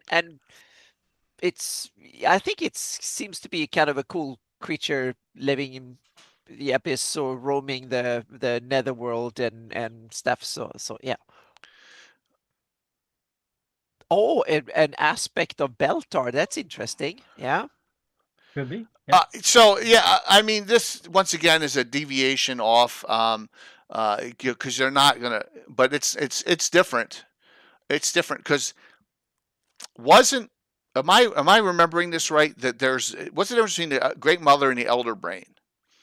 Because I remember in the gold box set, weren't there a whole bunch of things rubbing the Elder Brain?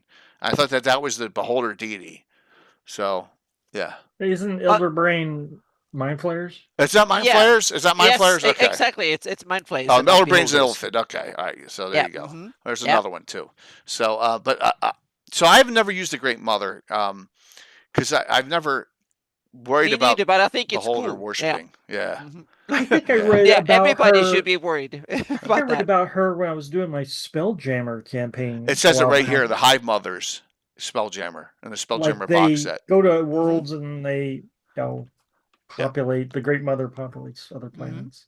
It does. Well, of course it's a euphemism, and that's why it got in through past the editors. A lot of stuff gets through the editors where we have double meanings. Hey Uchimata, good to see you. Yeah. They always do that. Yeah. So Elder Brain, a good one there, and Sam's an Elder Brain. Elder Brain and the Great Mother. There you go. Are good ones here. So let me go to this one, non-human deities, which I think is a big one, especially if you are love the Saltmarsh series. Should have been up here. Oh, wait a minute. KL. Why isn't it right? It should be right there. Oh, because it's in order based on, and that's here. I came Cicala. Here we go. Cicala, the giant great white shark, right? Is the one that the Sahagwin worship. It is interesting that they worship a shark. That could be kind of someone who predates on them rather than But on the other hand, that's the ultimate shark. Yeah. There you go. Yeah. So and Cicala always appears to form a giant white shark. Cicala lore says that Cicala swims the deepest parts of the seas of the nine hells, where he hunts only the largest and fiercest of prey. So when the tides right, the Sahagwin sacrificed a weak, crippled, and aged to Cicala by feeding them to the 1 3 holy sharks that accompany the clerics. If you remember in the very last, the final enemy, man, there are sharks running around in there, and the sharks will do more damage to you than the frickin' Sahagwin will. In fact, I know of one of my old players back then. Garnett's lost his monk, got eaten by a great white, and they never took the body off, and then that was it for that character. So he is a diabolic shark. See, I was thinking demonic because I think one of his enemies is Demogorgon. I wouldn't doubt it. With it, but Nine Hells fighting the abyss. Yeah. Blood War. Yeah. And there you have someone that I think fit in for a monstrous deity, Demogorgon. So, Jeff? Might not be so bad that no one worships Demogorgon. He just shows up uninvited. Yeah. It's and this is who is this? Right? Is that Diesel, DSL, and DC 5.3? That might be Diesel. Yeah, I don't know what that probably plus DC 5.3 means, but it's probably a Diesel. Maybe two artists combined there. Mm-hmm. So interesting. He just eats stuff. Yeah, but like I remember, and I'm not. Sahagwin are cool, but I don't ever use them. But that's I never used them either. Never, yeah. But trust me, those sharks. If you're underwater, the last thing you want to fight is a shark, a great white or something because but that's the scare. Meaning, if you are like a landlubber, like a human or an elf or some normal character, and you drop in the ocean, you should be almost have no chance. Yeah, because chum, because big monsters like that will eat you because you're out of your comfort zone, so to speak. So yeah. And right above this is a Cthulhu-looking. That looks Cthulhu-ish, doesn't it? It's an Erlotus too, and that's Laugazid, and that's the troglodyte god. Yeah, but that makes sense. They are kind of slightly civilized and at least smart enough and have some sort of. They cooperate together, so that seems to be that they are candidates to have a religion. Yeah. And this one's an abyss deity too. So let's see. The most So the important. picture has Sekala fighting some giant squid or whatever. Yeah, or It Kraken. Yeah, that's a could Kraken be probably. Yeah. manta ray, because apparently the the god of the manta rays hates. Right. Well, that's Demogorgon is the Zigzacto god, right? Right. Yeah. Which why is the thing with baboon heads does the zigzag? I guess because they didn't fit anywhere, so they made that. Know. That's okay. All good. Lagos said, see, troglodytes gather for ritual shedding of skins, where the trogs remove their old dull skins and sacrifice his husks to Lagos. So there you go. That's cool. Yeah. Yeah. Semi-aquatic reptile. Yeah. Well, baboons aren't aquatic. Not that. So with baboon heads, yeah.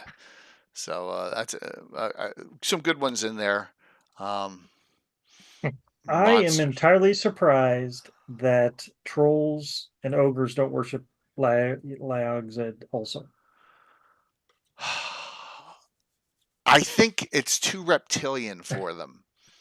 Oh, you mean because they're everywhere? They worship everything, is what you're saying. They worship anything that's they worship bad like that. Yeah, they worship things that are strong enough to kill them, and yeah. It's okay. I mean, yeah, I know it was a joke, but yeah, because they're all over the place with multiple gods. Right. Those that are chaotic, that's the way it works. So, yeah. Yeah. So, hey, Vamp. Everyone, you get to see Vamp Wickman play on Saturday. Throwing him into the nuclear meat game. He's going to regret it, but that's okay. I'm just kidding. Because I'm mean. Man, I got called mean how many times last Saturday night? Like 7 or 8. Yeah. Uh-oh. All this, yeah. Well, with Edge Group and all. You're mean. Yeah. So I've been alternating. Like we got 2 Earth Elementals. I've been alternating Robs and Vamps in when I'm able to swap them in and out. So 2 heads, 2 butt cheeks seems equal. Yeah. So all right. Anna, you got another one, or Mike? You got another one there? Hang on a second. Yeah, I got some others that are like on. One we discussed a couple weeks ago fits perfectly with monsters. And a lot of monsters worship a GREYHAWK deity. Which one, Mike? He got 6 arms. Oh, Hextor. Yeah. I wouldn't have thought that, but yeah. Yeah, Hextor. That is. I mean, Hextor was a deity for the Horn Society, right? He's one of the deities that worship in the Horn Society, along with a lot of devils. Yeah, Hextor, absolutely. Mm-hmm. Yeah, orcs and goblins, absolutely. Yeah, he would fill in for sure. Yep. Same with the whole erythral thing. Yeah, absolutely. Or old school lawful evil humanoids. Yeah, 100%. I hear a cat cry. You open the door and you're stuck. So I got a cat at the door opening. Open the door and now they're crying at the door opening. There you go. All right. There are others. Yeah. So, monstrous. Let's go back to this article for Dragon 71. There's a whole bunch of them. All the evil ones are together, and I believe this one, should be monstrous. I think it's underused, and that's Encabulus, right? God of sickness, famine, drought, disasters, nightmares. Can fit a lot of monster types, not just humans. Absolutely. Those, so he is feared even by the princes of Hades and the dukes of hell. So he's got to have a monster for. Carlos uses which one? Encabulus and Cavric's Cove. Yeah, one of the two should be the primary evil power more than the role. I don't have a problem with that. If you go that route, I know Encabulus is associated with night hags. Yeah, that's it. Hags, absolutely. But it would be nice that he's associated with some other kind of monsters. So right here, Hordlings as well, and they're creatures of Hades, right? So I can see a lot of. I could see other evil creatures that are in that genre that are Hades or Greek type based. Maybe even anything that does infection, disease, all sorts of creatures. With that can go that route. So my copy of these Demigods is not aged well. The other books seem fine, dude. Yeah, that's a shame. But hey, you used it. If you got your use out of it, that's fine. And Festix is presented in as in a role, but he has more common with Encabulus. Yeah, it's funny how some of those names changed. Mm-hmm. So, but like definitely a deity that. Do you see it that much in GREYHAWK? I know there's a lot. There's a couple things that are in from the ashes that happen in the Welkwood and the Gnarly, where there's plagues running through killing elves, and it's all Encabulus based stuff. So they're developing vaccines, so they're trying to keep him in check. So yeah. Mm-hmm. But Encabulus is it's a cool addition. Fits the theme, I think. Yeah. Yeah, definitely. How about and then we also said we just scrolled down here about Nerol. Mm-hmm. Well, I see Nerul as mostly human in that sense. Okay. That might be humanoids and others, but not so much monsters. Yeah, I see them as human cultured ones, and a lot of monsters they don't want to. Yeah. Yeah, when you go to con, you often come up. Yes, a lot of people do. So Kai is. What? Yeah, go ahead. Go ahead. Oh, yeah, Caius is one that I think has some more potential, but simply because for the same reason that Erythnol and stuff, they are disruptive enough that anyone who is hateful or chaotic enough and stuff tend to probably lend themselves to to support causes like Caius and Incobulus and Erythnol and others. So if you played through Age of Worms like I did, yep, yeah, there are so many Caius worm themed monsters and stuff in those issues that it's insane. Yeah, and it infests stuff like that, which I think it's cool. Yeah, that one with all the lizard men getting corrupted by that I ran. It's right in the Mist Marsh. Mm-hmm.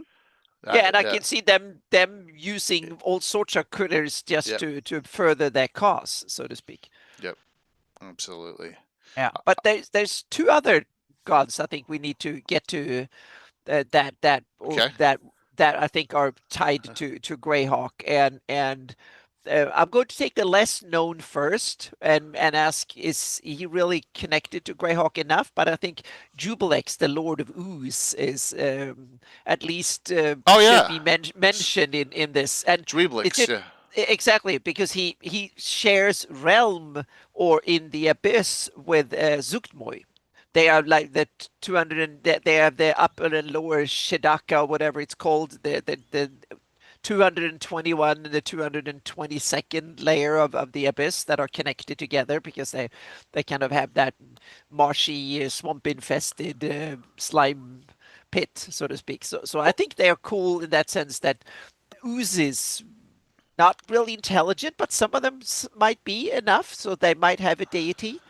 And others might worship oozes or Jubilex just because he's disgusting enough to have a worship because he's useful in that sense. For the same reason as Erythnol and others are worshipped.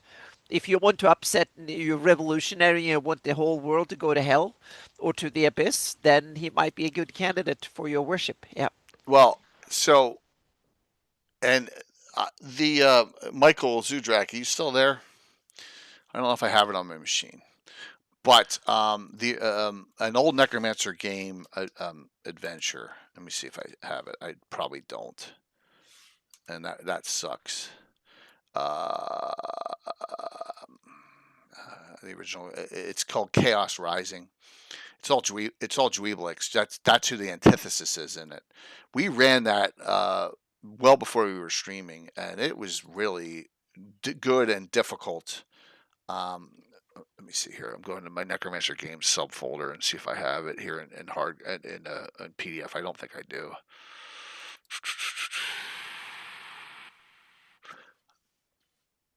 No, and the hard copy's downstairs. But it was really good. That's one I don't have. But Dweeblix is definitely the god of slimes, puddings, jellies.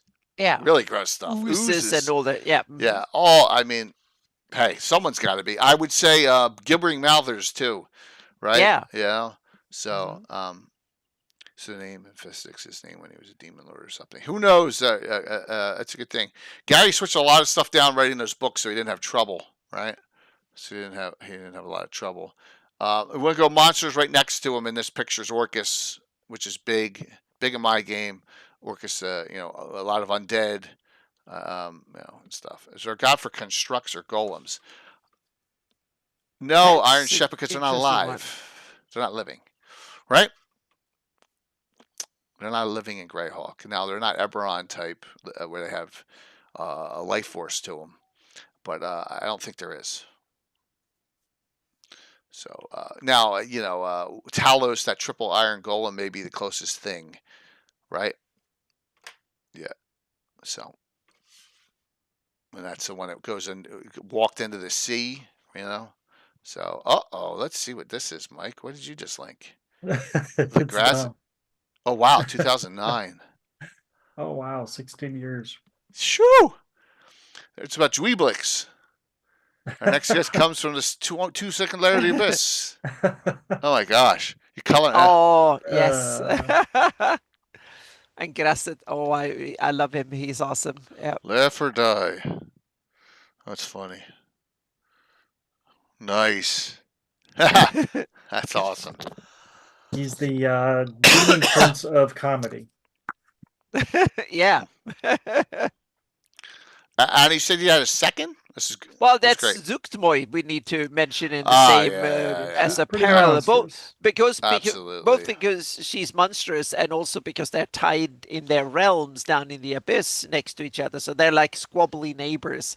I guess both thematically, meaning the swampy and the creatures that are next to it, so to speak. So thematically, they're close. They also close in their realms, and so yeah, so I think they're and Zuktmoy has meaning from Temple of Elemental Evil. She has solid GREYHAWK credentials, so there's no question about that. And if you once again, hey Curtis, if you watched, let me see. I know there's a picture of her in here. If you watched the Saturday night, the adventure. There's my favorite Juggernaut picture. Oh, you're not seeing this yet. Let me bring this up. There's my favorite Juggernaut picture, and Curtis is having a stroke right now. There's Zuktmoy. Not the hot Zuktmoy that they go, in 5th edition, we're going to make her look super hot. That's the... Oh, yeah, but I like both versions. That's I like this. She, that's when she first wakes up in the morning. That's what Romular bangs, this one. Oh God! Yeah, that's true. The new version wasn't created. Yes, exactly. But the new one shows why Romular fell for Zuktmoy. So, this is right out of Temple of Elemental Evil. So, if you know, and I had someone out disgusted me, and that was Saturday night's adventure. They found out in a synopsis that. And let me get to the folder because I got a whole bunch of cool stuff in here. They found out that Xanthoria, which was that druid that worshipped Zuktmoy, and this is a picture of her, really disgusting, right? This lich druid. We did an adventure. We ran that adventure from Candlekeep Mysteries in GREYHAWK because it's Zuktmoy in the Sus, and someone was trying to get her resurrected to bring her back, and they had to go basically kill her vessel, which was a nice little fey creature that they had buried, and then that's what there was a lot of misuse of a corpse in that. And if you watch, it's hysterical. But like this was all Zuktmoy worshiping on Saturday night, so it fits. Zuktmoy fits perfectly in GREYHAWK. Notice it's been absconded into Forgotten Realms a long time ago. Zuktmoy, even though it's a Greyhawk deity all the way. So, yep, very, very, very cool stuff. But the Zuktomoy's a good one, definitely. The fungi creature, all sorts of fun. I want to say fun. It's not fun. But the great thing about Temple of Mental Evil is, no, not giving away anything you probably all know. You get to fight Zuktomoy in it and kick her the hell off of the prime material plane for 100 years if you're successful. So, always a good thing. Yep. Looks like ET on meth. Let's see here. Any other things in there? Fun guys, you got. All right. Let's see. All right. So we got a half hour left here. Who we got? As we keep on rolling with this. Oh my gosh. 1 second here. I got too many screens open. I got to close So some I got out. a question. Please. So Raxavort is the god of Zvarts. Not any different than any other goblin type, right? But he's also the deity of were-rats, bats, and rats. Mm-hmm. Now, like with anything else, do rats and bats worship something, or is he the animal lord? Like someone said in chat, is he maybe the animal lord, the bat lord, the rat lord, or the vermin lord, or something? Well, the bat lord, the bat god, is Camazotz. Yeah, so maybe Raxavort is the little vermin. Rat lord. Rat, yeah. So, yeah, that's Zvarts, right? Yeah. The wonderful Zvarts. So I think I actually photocopied Raxavort into here because it was a separate article, correct? Into my book somewhere, but I'll never find it because there's hundreds and hundreds of pages of deities in here. Oh, look at that. I accidentally opened right to it. It's from Events of the Eastern and Southern Flaness, right? Dragon, I don't know what, it's a dragon from 82. And this is Gary Gygax's one. So it comes from an early dragon in the early, I imagine the early 60s, Dragon 64. Thanks. Thank you very much. So, yep, there's Raxavort. Let me see what it says. I know Raxavort, the sword is there, does above Raxavort's ability to generate blue blaze. Zvart fighters to serve and guard him likewise. He has packs of the largest giant rats and mobats on his beck and call. Mm-hmm. So there you go. So definitely Zvarts and vermin, I'd say, right? So definitely a good vermin monster deity there, 100%. Yep. Conversion to fiend folly for critters. All right, cool, man. Definitely another good one. Awesome. Alrighty. Let me see. We don't have to go through all these. It doesn't make sense to. We've done humanoid, like the humanoid ones before. Most of them. I got another offbeat one. Let's do it. Yes. Okay. Offbeat. Yes. This will be in your GREYHAWK box set. Whoops. Okay. So the Larara get trapped in the passage of Slaratin, and they take to worshiping this mother. So I would assume most people would not consider the mother to be a deity, but this is clearly some entity that the Sual have been worshiping for 1,000 years now. So I just find it interesting. This is clearly a monster. This is like Dewey Black's level, probably. Well, also it's almost Earth Dragon level, right? Oh yeah, it could be a spirit of the land. Well, like the Earth Dragon, but it's something different. So the Larara, it's just called Mother. Is that all it's called? Yeah. The Mother. It's like a big white blob, isn't it? Right? Is that what it is? That's how I imagine. Yeah. Yeah, and that's in the 83 box set. Doesn't that come right from Len? Didn't Len write that all up? I thought Len wrote up the Larara and also that. I could be wrong on that. What are your thoughts, Anna? Did Len do that? The Larara? I'm not sure. Yeah, I'm not sure about that one. I don't think I remember we talked about it. So yeah. Yeah. Yeah. Like Sam saying, if the mother was like some psionic creature, I think that would be potentially cool too, and unique. Yeah, well, like doesn't Black Puddings or one of the Grey Oozes have sonic blasts?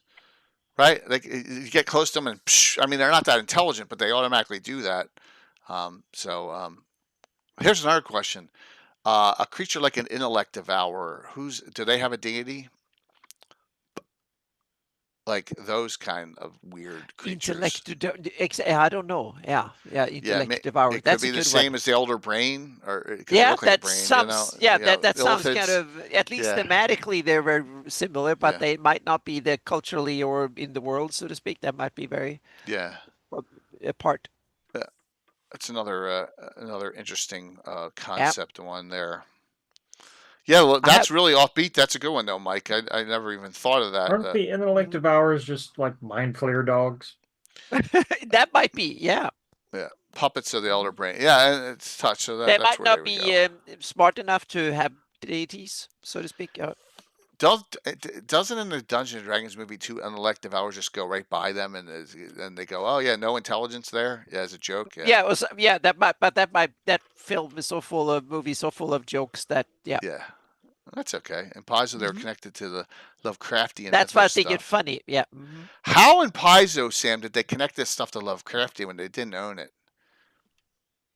Right, the Cthulhu stuff. So, all right, let's talk about the last one that we have. We've skipped over because I have one more, but okay. no, you go first, and Well, I'll ask you. we got to Yeah. talk about Washry, right? We Oh really yes. do. Hmm. Yeah, I So, have one because other. Washry's all over the place. It's a human. Hmm. It's a human deity, but it's a monster deity because like you're not sane as a human if you're really worshiping this, and then humanoids are serving this, all sorts. So I guess it's another one that trolls can worship, right, and all over the place. So you got a Is whole he slew. mutated?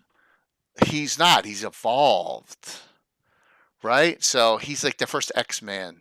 And he's a demigod. Yes, because Who's he's in the whole right. marshes. Yeah. Like we talked about in the Arcane Deity episode, is he sponsored by anyone?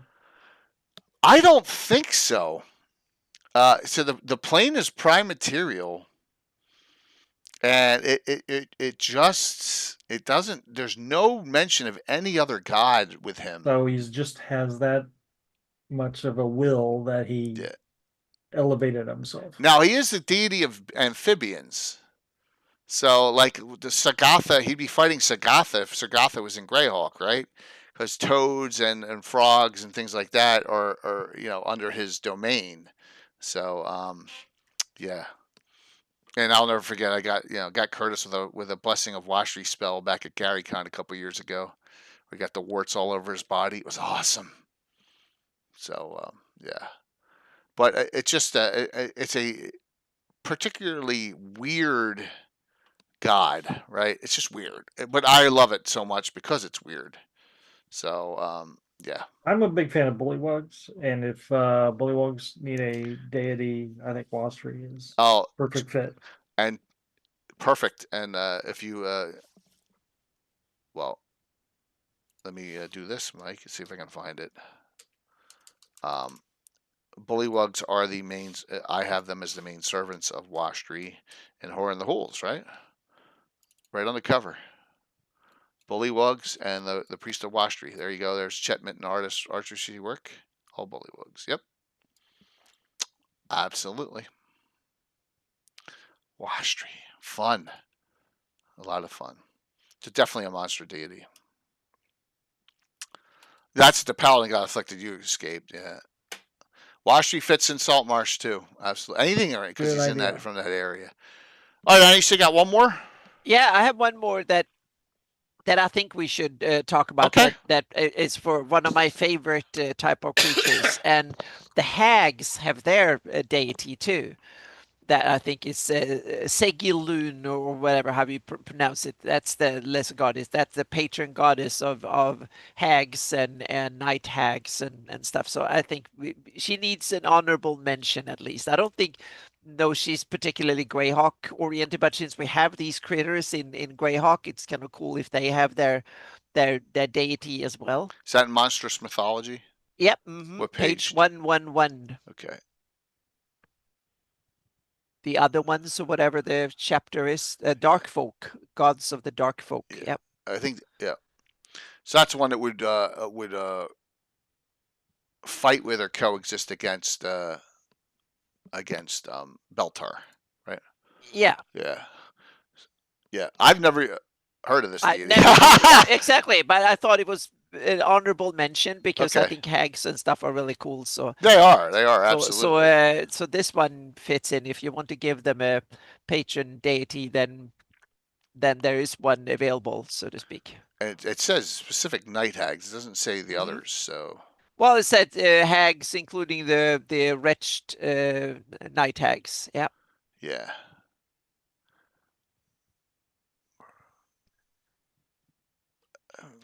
Yeah. Yeah, night hags are nasty. So. Oh yeah, they're very nasty. Yeah. Yep. And we have the anises and the green hags, and there's a whole family of hags. Yep. Yes, there are. You may see some Saturday. Oh. Yep. Well, it's early in the morning. For Curtis, it'll be 6 a.m. start. He's not playing. So, yeah. Oh, you start 3 a.m. for me? Oh, no, for no, Curtis. No, He's 9 the same time zone as me. So, 9 a.m. We're doing a Saturday morning game. So, yep. Hey, Armin, thanks for lurking, man. Yeah, of course. If I get that early morning notification, man. So, Mike, do you have any others as we're going to close this down to talk about something else? Or? Oh, not really. We've gone through a lot.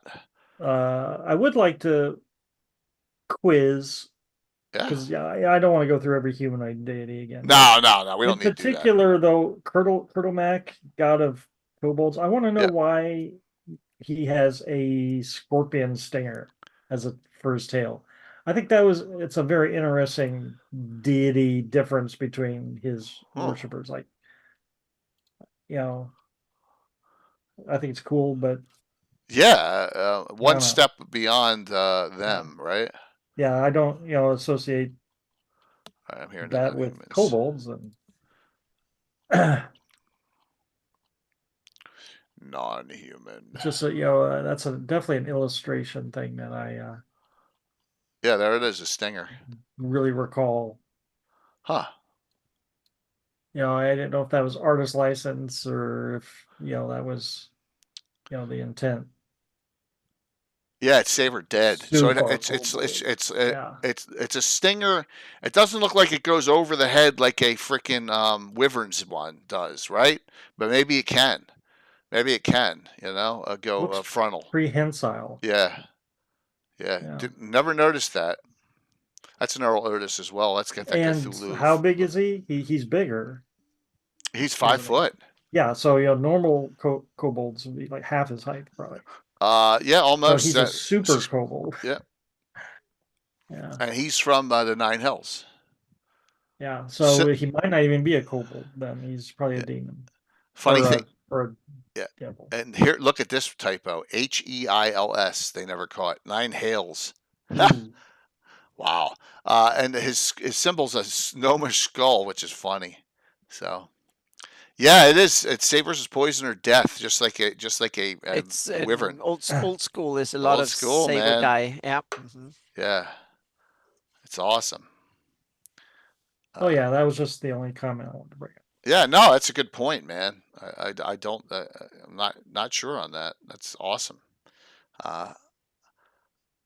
For some reason, I always thought Baba Yaga was a deity or demigod. For some reason, well, you can have her as that. But I see her as like a lore patron. Anyone know whence comes the witching hour in Carlos? Is she a deity in that, or is she just a very powerful creature? Because she has all those daughters, right? Yeah, because it's like multiple daughters of. Baba Yaga is one. Yeah. I know it says Baba Yaga hits Louis equals Igwolf. No, we're not connecting everything in the world to Igwolf. We're not. I can't do it. Like I said, I've had enough Ingolf and enough Vecna. Even though I'm going to mention Ingolf tomorrow. We'll talk about that, unfortunately, but it just has to be that way. So I'm going to add a little obscure GREYHAWK lore that I added, and no one else has to, but it's part of my campaign. Yes, I'm going to put something in there because we're going to do something I rarely do. No, Ingolf is not Baba Yaga, Sam. Oh yeah, no, I think painful. Yeah, I think that kind of if you want to have the Baba Yaga myth, which is kind of Yeah, they're not even close. So yeah, too much. So, any questions from the audience or any commentary? So, King Louis. Yeah, L-O-U. It's Louhi. Louhi, right? From what's that? Is that Celtic? Oh, okay. It's Celtic or Finnish, right? Louis. Yes. Curtis is singing in chat. Yeah. I know it's too much. It gets to be too much. So, Finnish. There you go. I should have known that. Alrighty. Let me close all this out for the time being here. So, we'll do what's going on early here, and then it's 15 minutes early. By the time we get done, maybe it'll be closer, and then I'll go back to Naz's thing because we got a bunch of new people here. So Mike, what do you got going on, man? Over the holiday weekend, or what's coming up, or how was your game yesterday? What holiday is it? It's Memorial Day. Okay. Well, then I'm probably not working. That's a good thing. Otherwise, just doing comic blog stuff, gaming in Pearland. That's about it. Nice. How's that going? Not bad. I currently have them sailing down the Velverdiver River and being attacked by everyone along the way. And look at that. Here's a new one. Tasha's Cauldron 12. Right. Monster of the month. Speaking of Ingolf. Yes. That's the semi-hot Ingolf, though. Wow, your friend, the bear owl. It's faster, meaner, harder as. King Louis, yeah. In the meantime, bear owl plushies are available at my merch store. Nice. Man, some of the ladies love those plushies, don't they? Yeah. Beautiful. That's awesome, man. I appreciate you doing that. That's really funny. Fantastic. Yeah. Keep it going. I'm not going to be that far from your campaign this tomorrow night. We'll talk about that in a second. So, Anna, what's up? A bunch of stuff. First, there will be a mapping live stream on Friday, as usual, and hopefully Linda will be with me, and I will work on texturing, and there will be the part of the final steps of texturing and the new series of GREYHAWK maps. So it will be the Shieldlands, and also I'm working on not finishing, but writing up my Hawktail rules. I've run 60 sessions in using the Alpha 1 version of the rules. So now I'm rewriting all of it into Alpha 2, so to speak. So it's the second. So I've had 250 notes of changes and additions. And also the first Alpha was far from complete. It was basically action economy, combat rules, and the basic class, or like the basic character abilities, feats. That was basically all that was in there. Now the second version, I'm putting in whole tons of extra stuff, because now I know that first bit has it works. It does the job that I intended it to do. So of course there will be tweaks to it. I'm doing that right now, but not major ones. So the skill system, the saves and stuff is in there as well. Now there comes a bunch of the other cool stuff that builds into it, the things that ties into how the world works, and it's built around GREYHAWK, of course, and the and comeliness is in there. Really? Oh yeah, comeliness. You gave in? Oh no! It's that the intention was to have something like that, and I love to have comeliness in there, but it's not comeliness the old way. It's comeliness that you can use. It's a resource, so you can Okay. use your beauty and your stuff. Meaning, come on, we know that some of the evil dudes, whatever, they will do anything to stuff. So it's something that you can use to corrupt yourself with if you want to. So there's a bunch of stuff. So there's the whole thing is tied into D&D physics. My take on fantasy physics or GREYHAWK physics. So you have three physical abilities: strength, intelligence, and constitution. Oh, sorry, strength, dexterity, and constitution. And then you have three mental abilities. Those are the intelligence, wisdom, and charisma, just like we used to. But then you have three other that are not abilities really, but that are metaphysical. Comeliness is one, presence is another one, and taint is the third one. Taint? And yeah, they tie into things like alignment, life and death, and your place in the world, so to speak. That ties in. So they don't function as regular abilities. They are special stuff, and that is a part of the scheme, so to speak. So if you and that ties into magic, planar travel, and a whole bunch of stuff like that. So yeah. So I was thinking about calling it linger. We'll see that the taint, but it's part of stuff. So yeah. Mm-hmm. I'm quoting a movie. Yep. Yeah. What's a taint? I don't know, but it sounds bad. Mm-hmm. That's Yep. from a movie. That's the idea. That's the idea. It is bad.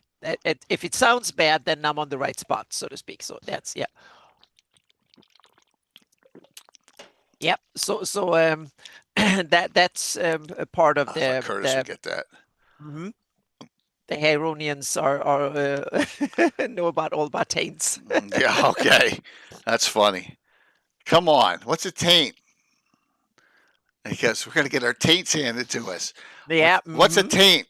I don't know, but it sounds bad. Yep. Exactly. That's the thing. That's all you need to know. Yep. Oh, my gosh. No one knows that one? Oh, no, my no, God. Yep. I'm going to give a hint. Once I give the hint, no one can get it. All right?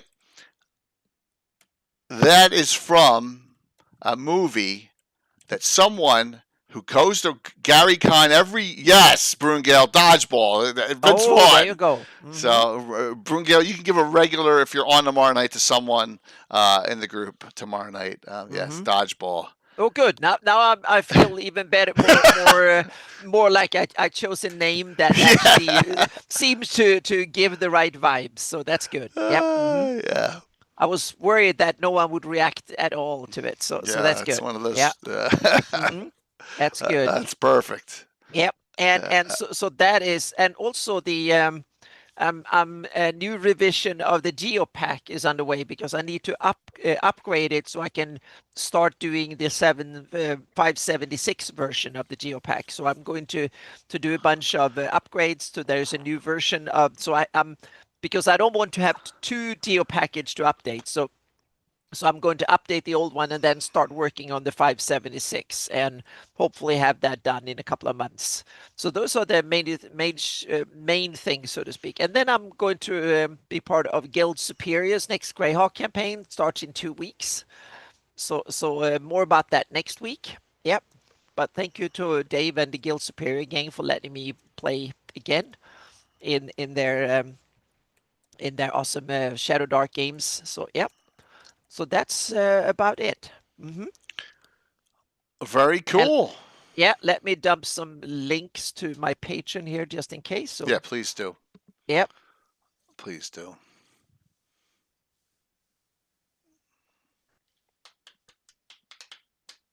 What's a taint? Yeah, my God, yeah.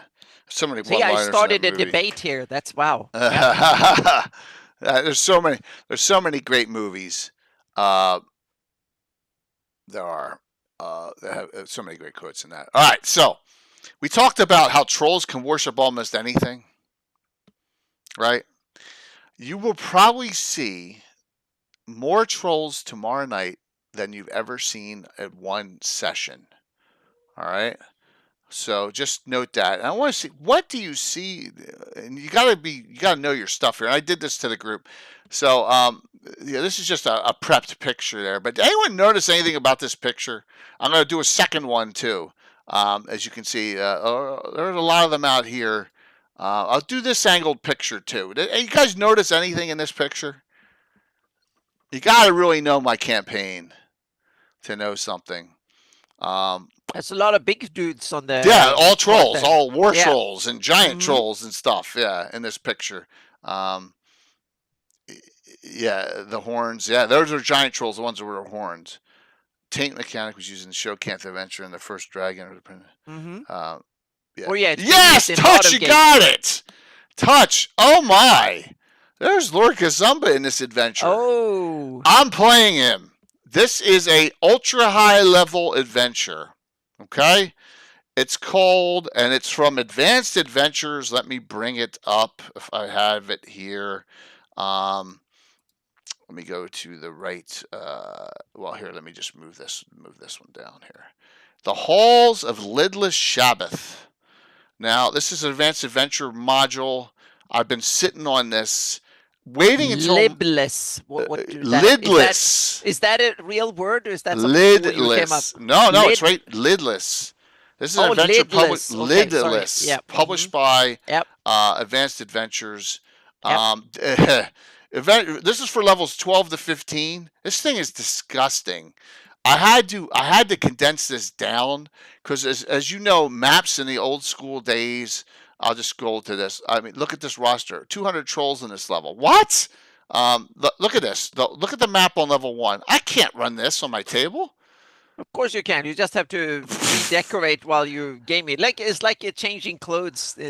It's too much. So I'm condensing it down to my style on this. Here's the story. This character is the one. Yeah, this is this is gonna be awesome. All right, super high level. I let them play whoever they want. The character that tried to get into the Circle of 8, Walt's character, Lena, the one that when they said you gotta go kill Rary, and she said nah. So she goes. She's the neutral character. She's a Valley Elf. Mike Disney's coming in. Good to see you, Mike. Hello. She is. I was like, who do you want to play? Well, Walt hasn't played this character ever on live stream. Okay, so it's been over 6 years since he's played her. She found a map to this area somewhere up here in the Yacht Hills. The rumor is that this Lidless Shabbath, whatever that means, it was a rival of Igulf back in the day, and then she disappeared. It's another she. So that's what I got. And somewhere south of Alana Scar is this location. And this location is supposed to be multi-planar as well. The frickin' adventure is nuts. It is crazy. I probably could be 4 sittings. Super high level. Everyone's playing one character. And the rule on this is if your character passes, I'll let you bring in someone else. But we got a 12th level fighter, 12, 13, 13 fighter cleric mage, 13th level specialty priest of Tritharian. Tom's got a 9th level paladin, but he's got the and Santher's Holy Avenger sword from Treasures of GREYHAWK and that Shieldlands adventure. So he's got a Holy Avenger, and then that's him right here with the U on his and who am I missing here? And Lena, who's the 13, 15 mage thief. So we got some super high level cat. It'll be fun. We're gonna start running this massive. Just gonna be, and the adventure's a massive hack and slash until like near the end. So it's brainless for me, but I played Kazumba. Last time I played Kazumba was the original Xanthoria adventure as an NPC. So yeah, and that will be tomorrow night. We start that. So super high level Halls of Lidless Shabbath. And if you want to see the cover, I think the cover's at the end here. Yeah, there you go. And it's Expedition Retreat Press. There's a whole bunch of these on Drive-Thru RPG. Like I said, levels 12 to 15. It's nasty. That is tomorrow night, and then for that, and there's the cover on it. So we'll be running this for a while. And then lastly, and Mike, it's good to see you. Thank you. And lastly, Saturday morning. Okay, Nuclear Meat is back for a fun one, and that one will be. Let me see if I got the shout out for this. Too many shout outs. Curses upon you. So Coco was playing Fawnland, who just finished up the adventure last Saturday. She's in Nuclear Meat. She just made 9th level mage, 8, 9. And she's bringing her group here. And Van Wickman's character, Elisar, who's the Earth Elementalist, and they're having a little celebration at, because they're all Knights of Ulick except for Elisar now, and they're all having a little celebration at the Salty Dog, and that's how it starts. Then, of course, I mess with them. So, and that'll be Saturday morning at 9 o'clock. It's the only stream as a weekend. My anniversary is Sunday. 50-50 shot of having Gavin pushed to Monday night. It just depends on where we have our parties for the holiday weekend. But I am streaming on Saturday morning. And those will be from 9 to 1. And then we'll decide on Gavin. All right. Another early riser. Yeah, but it'll be fun. Be a good group of players as well. Last thing, let's go back. If you do not, let me get the shout out here. So if you do not know the Naz, Tim is on his great. He has a great adventure coming. It's on. There's the link to it. It's on Drive-Thru. It's in OSE and Nave. I'm trying to find the stuff again. I got so much here. OSE, right? So check it out, Relics and Rituals, Old School Essentials. It's $9 for the entire pack. Check it out for him. He's come a long way since he first watched my stream 6 years ago, or 6 or 7 now at this point, and he's our oldest subscriber. In almost a full 7 years now. It's a cool cover, and it's about a saint. Which is really neat. So he did a real good job with it, and started from 5e, and now we're here. Yep, look, he's got that first 77-month subscriber. So, and Anna and I have played with him, and Tim's played in a lot of other games with Tim, the ever mysterious Tim. So, Darling's asking who did your cover art there, Naz. So, if you could let her know, that would be great. It's really cool. All right, awesome. That's great to hear with Bones. So, all right, so she's going to rate into Tim from Stronghold. So we're going to go into Bones, then we're going to go into Stronghold. All right, last call, exclamation point drawing. If you want to get in on the giveaway. So we'll be on tomorrow night, super high level start. I mean, this is as high as it gets in my campaign. I mean, we got a 15th level character in it. I don't get much higher than that, and Gazumba's a nasty character, and it's really, and there's some good artwork in it. So, some cool stuff. Really neat. Some good map making. He did a really nice job with this. So give him some love, everyone.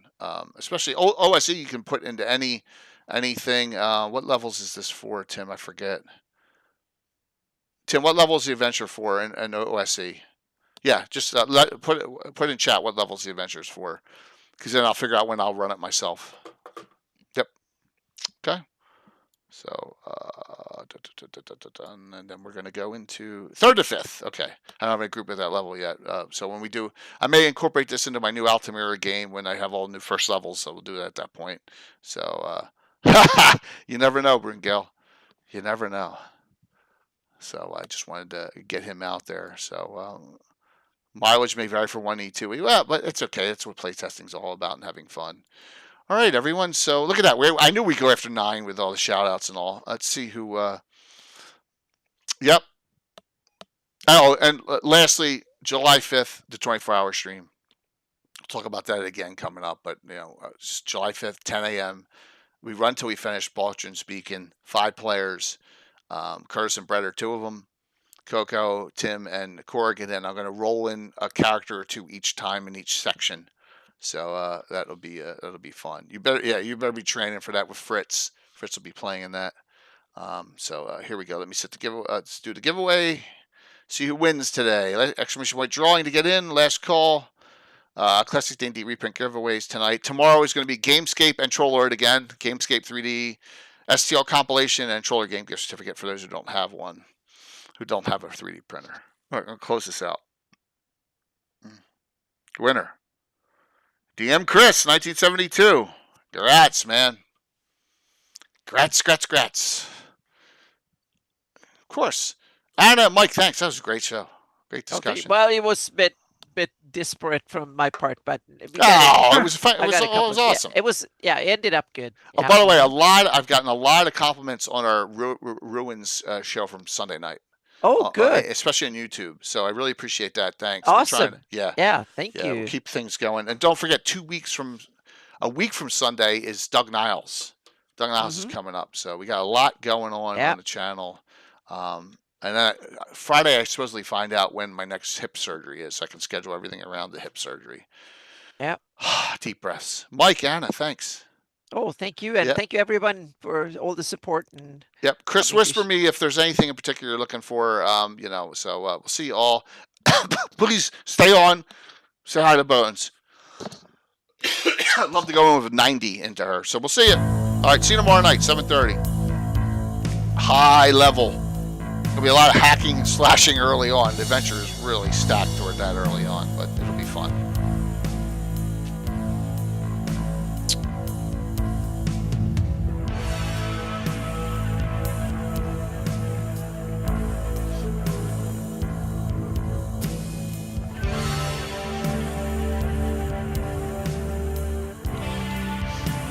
Awesome. Oh, boom. Look at that. That number went up quick.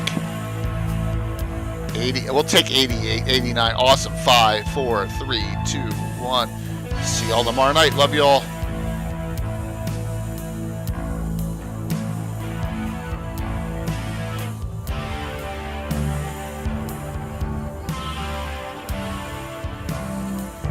I just found out at the end of that stream. What's that?